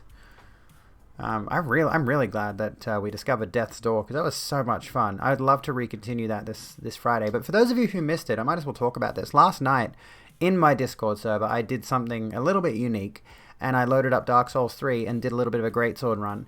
And I might continue doing that. I don't know if I'm allowed to technically stream on Discord and... You are too okay. kind. No, oh my god! Anonymous, You are too kind. whoever you are, Dre from the Bay, Mold, Demacio, Witchy Bitch, Kez, Average too Alice, kind. Rodeo Roads, Spark That Bled, Jesus Walks and Nicomancer, please enjoy your tier 1s, you entire legends. You are too kind. And Anonymous Gifter, whomstever you are out there in the void, thank you so kindly for gifting those subs. We're at I think we're close to a level 5 hype train. Yeah, we're close to finishing level 5. We're 27% of the way. Oh You my are too god. What the heck's going on? Oh my goodness. You are too kind. Anyway, as I was saying, that looks like a level 5. We're close to a level 5. It has You to are hit too 100%. kind. Has to hit 100%, I think. Because it's the final level. Like, once you reach 100%, then it goes You are too over. kind. And there is... Oh my god! Eastern Standard, too Tim, kind. Food for Thought, Sarah Robin, Barb Wire, and Issa Beat. Enjoy your tier 1 subs from the anonymous, mysterious too gifter. I legitimately have no idea who that could actually be. Like, if there is someone sitting there, 110%, we've done You are it. too kind. There we go. We've locked in a giveaway for this month. You are This too is- kind. Oh my god. Oh my god. Oh, so much. You are Thank too you so kind. much. That moment when Anonymous isn't a shithead from 4chan, but actually just generous. Can you imagine if it was You are just too kind. a turf gifting a bunch of subs? I don't think they're a turf. I don't think anyone who is like that would be gifting me money and gifting my community subscriptions. We're at 153 subs now. Jesus Christ. At least according to this. And now it's just like keep going until the clock runs out, which you can do if you want. I mean, whoever's out there throwing subs wildly into the wind, you can continue doing so. I will not stop you. But at the very least, you have secured a giveaway for this month for my community, and I appreciate you so much. Thank you so much. But here's the thing, right? So last night on Discord, I went live in my Discord, which there is a room in there called the Hangout, which is a voice chat room. If you're in there at all, you can check out the rogue room here. Here's the Discord if you want to join it, and there's a channel down here called the Hangout, which I went live in, and I don't know if anybody else can do this, but you can join that. Anyone can join that as long as you have the has read the rules role, I think, and you can just hang out and voice chat with me. And I went live last night, played some Dark Souls 3, and a bunch of people just stopped by and chatted. And I might need to check to make sure this is okay with the TOS, but I'm considering, like, what if we do that one night on stream and have whoever's in the community join in and just chat while I'm playing Dark Souls 3. Now, if I were to do that, I would need to make sure that everybody who would be joining voice chat is cool and chill and fine and fresh and dandy, and not just... Because I do honestly worry that we might get a troll who would jump in and start screaming the N slur. Because that's happened once. That happened once to a guy, if I recall correctly. Funny story. This was a while ago. I think when Apex Legends was pretty fresh. There was a guy who was very obviously aimbotting in his matches. Like, he would just... The moment someone poked their head out, he'd immediately snap to them and start headshotting them, right? Somebody joined this guy's open Discord server, jumped into his voice chat that he was just sitting in. He wasn't talking with any teammates or whatever. He was just sitting in his voice chat and started screaming the N slur and aimbot over and over and over again, trying to get this guy banned for aimbotting. Because here's the thing that I probably shouldn't tell people if they might be sitting there trolling, waiting for an excuse to try to get me banned yet again. If someone else on your voice chat in any video game or whatever starts screaming profanities and slurs and all of that in a way that's against TOS, you can cop a ban for it. which is an interesting and kind of terrifying prospect. So, if we were to do the Dark Souls 3 community nights, and honestly, this is one thing I would really love to go back to at some point in my streaming career. I'd love to bring back Pontiff Fight Nights in Dark Souls 3. And if we could do Pontiff Fight Nights with voice chat, that'd be even more poggers. Like, just throwing ideas out into the wind. I think that's fine with TOS. A lot of the 14 streamers you follow will have the group they're doing content within a group call. Well, there you go, yeah. Hello, Texas. How you going? Oh, well, the hype train's about to wind down. We have reached level 5. We've got a giveaway planned for this month. I now need to find a game to stream at some point during the month. I should check my, I got a level 5 hype train emote. Choo-choo. Choo-choo. Hype mine. I still don't have that damn spider. I'm not going to get it. 17 subs, 100 bits. Holy crap. Oh my goodness. Oh my gracious. Oh my everything. Thank you so much, folks. Thank you so kindly for hanging out. Want to check out your game? I mean, that'd be pretty cool. That'd be pretty cool. Don't you tease me with the fucking spider. I've got a real one, and I can confirm she's still alive because she's been crawling around in there. She's been busy. She's awake because the weather's heating up. She's stopped hibernating. She's in a mood to hunt. So I need to start buying more crickets because those guys are dead. Those guys are dead. I swear, though, she'll eat like... And I promise you, one of these days, I will buy a third webcam and we will set up Spidey Cam. We'll do it. We'll set up Spidey Cam somehow. I think what I should try to do is set up a camera that's like literally right there on the side of her enclosure. So you can see right at her little, right into her little burrow. I've got 2 webcams, yeah. I was complaining to a friend with benefits a while back who loved to spoil me. And one day she just comes over for usual FWB stuff. And she's there with a $300 webcam. Well, $250 webcam. Anyway. Whispered a link to the Itch.io page. Sounds good. I might not check it out tonight, though. I'm gonna log off in a sec, and I'm just gonna go vibe. And you know what? I don't know if I've rated her recently, but she's still going. Yeah, usually I didn't need to fill it. You can fill in the blanks. Anyway, she's still going, and I love Dark Souls, and I love Riverboat Jack. So we're gonna go say hi to Riverboat Jack with all of us. We're all gonna go say hi. She's in the painted world. I fucking love the painted world of Ariamis. Anyway, yeah, I'm tired. That was a good chat. That was really awesome. And hopefully, tomorrow night I'll have Mrs. Lante on. If not, I don't know. I have no plans. I'll have to figure that out. But then on Wednesday, I think we got Scaredy Ginge coming on to talk about... I honestly don't know what we were planning to talk about. I'll have to organize that with her. But anyway. And yeah, fingers crossed. We will be doing more conversational collaborations in the not too distant future because these are really fun. These are really interesting. And I should really learn to prep some conversational topics so we can talk about things at length. But I think we did well tonight. I think we did okay for being off the cuff. But yeah, by all means, if you want to, check me out on Twitter, join my Discord, subscribe to my YouTube, follow me on Instagram, follow my Facebook page, and I do have a TikTok if you want to check me out there. I'll try to get some more TikTok content up. Try to get some nice clippable bullshit. And by the way, if you want to, donate to my titty fund. I love your faces. Be kind to yourselves and each other, and I will see you when I'm looking at you.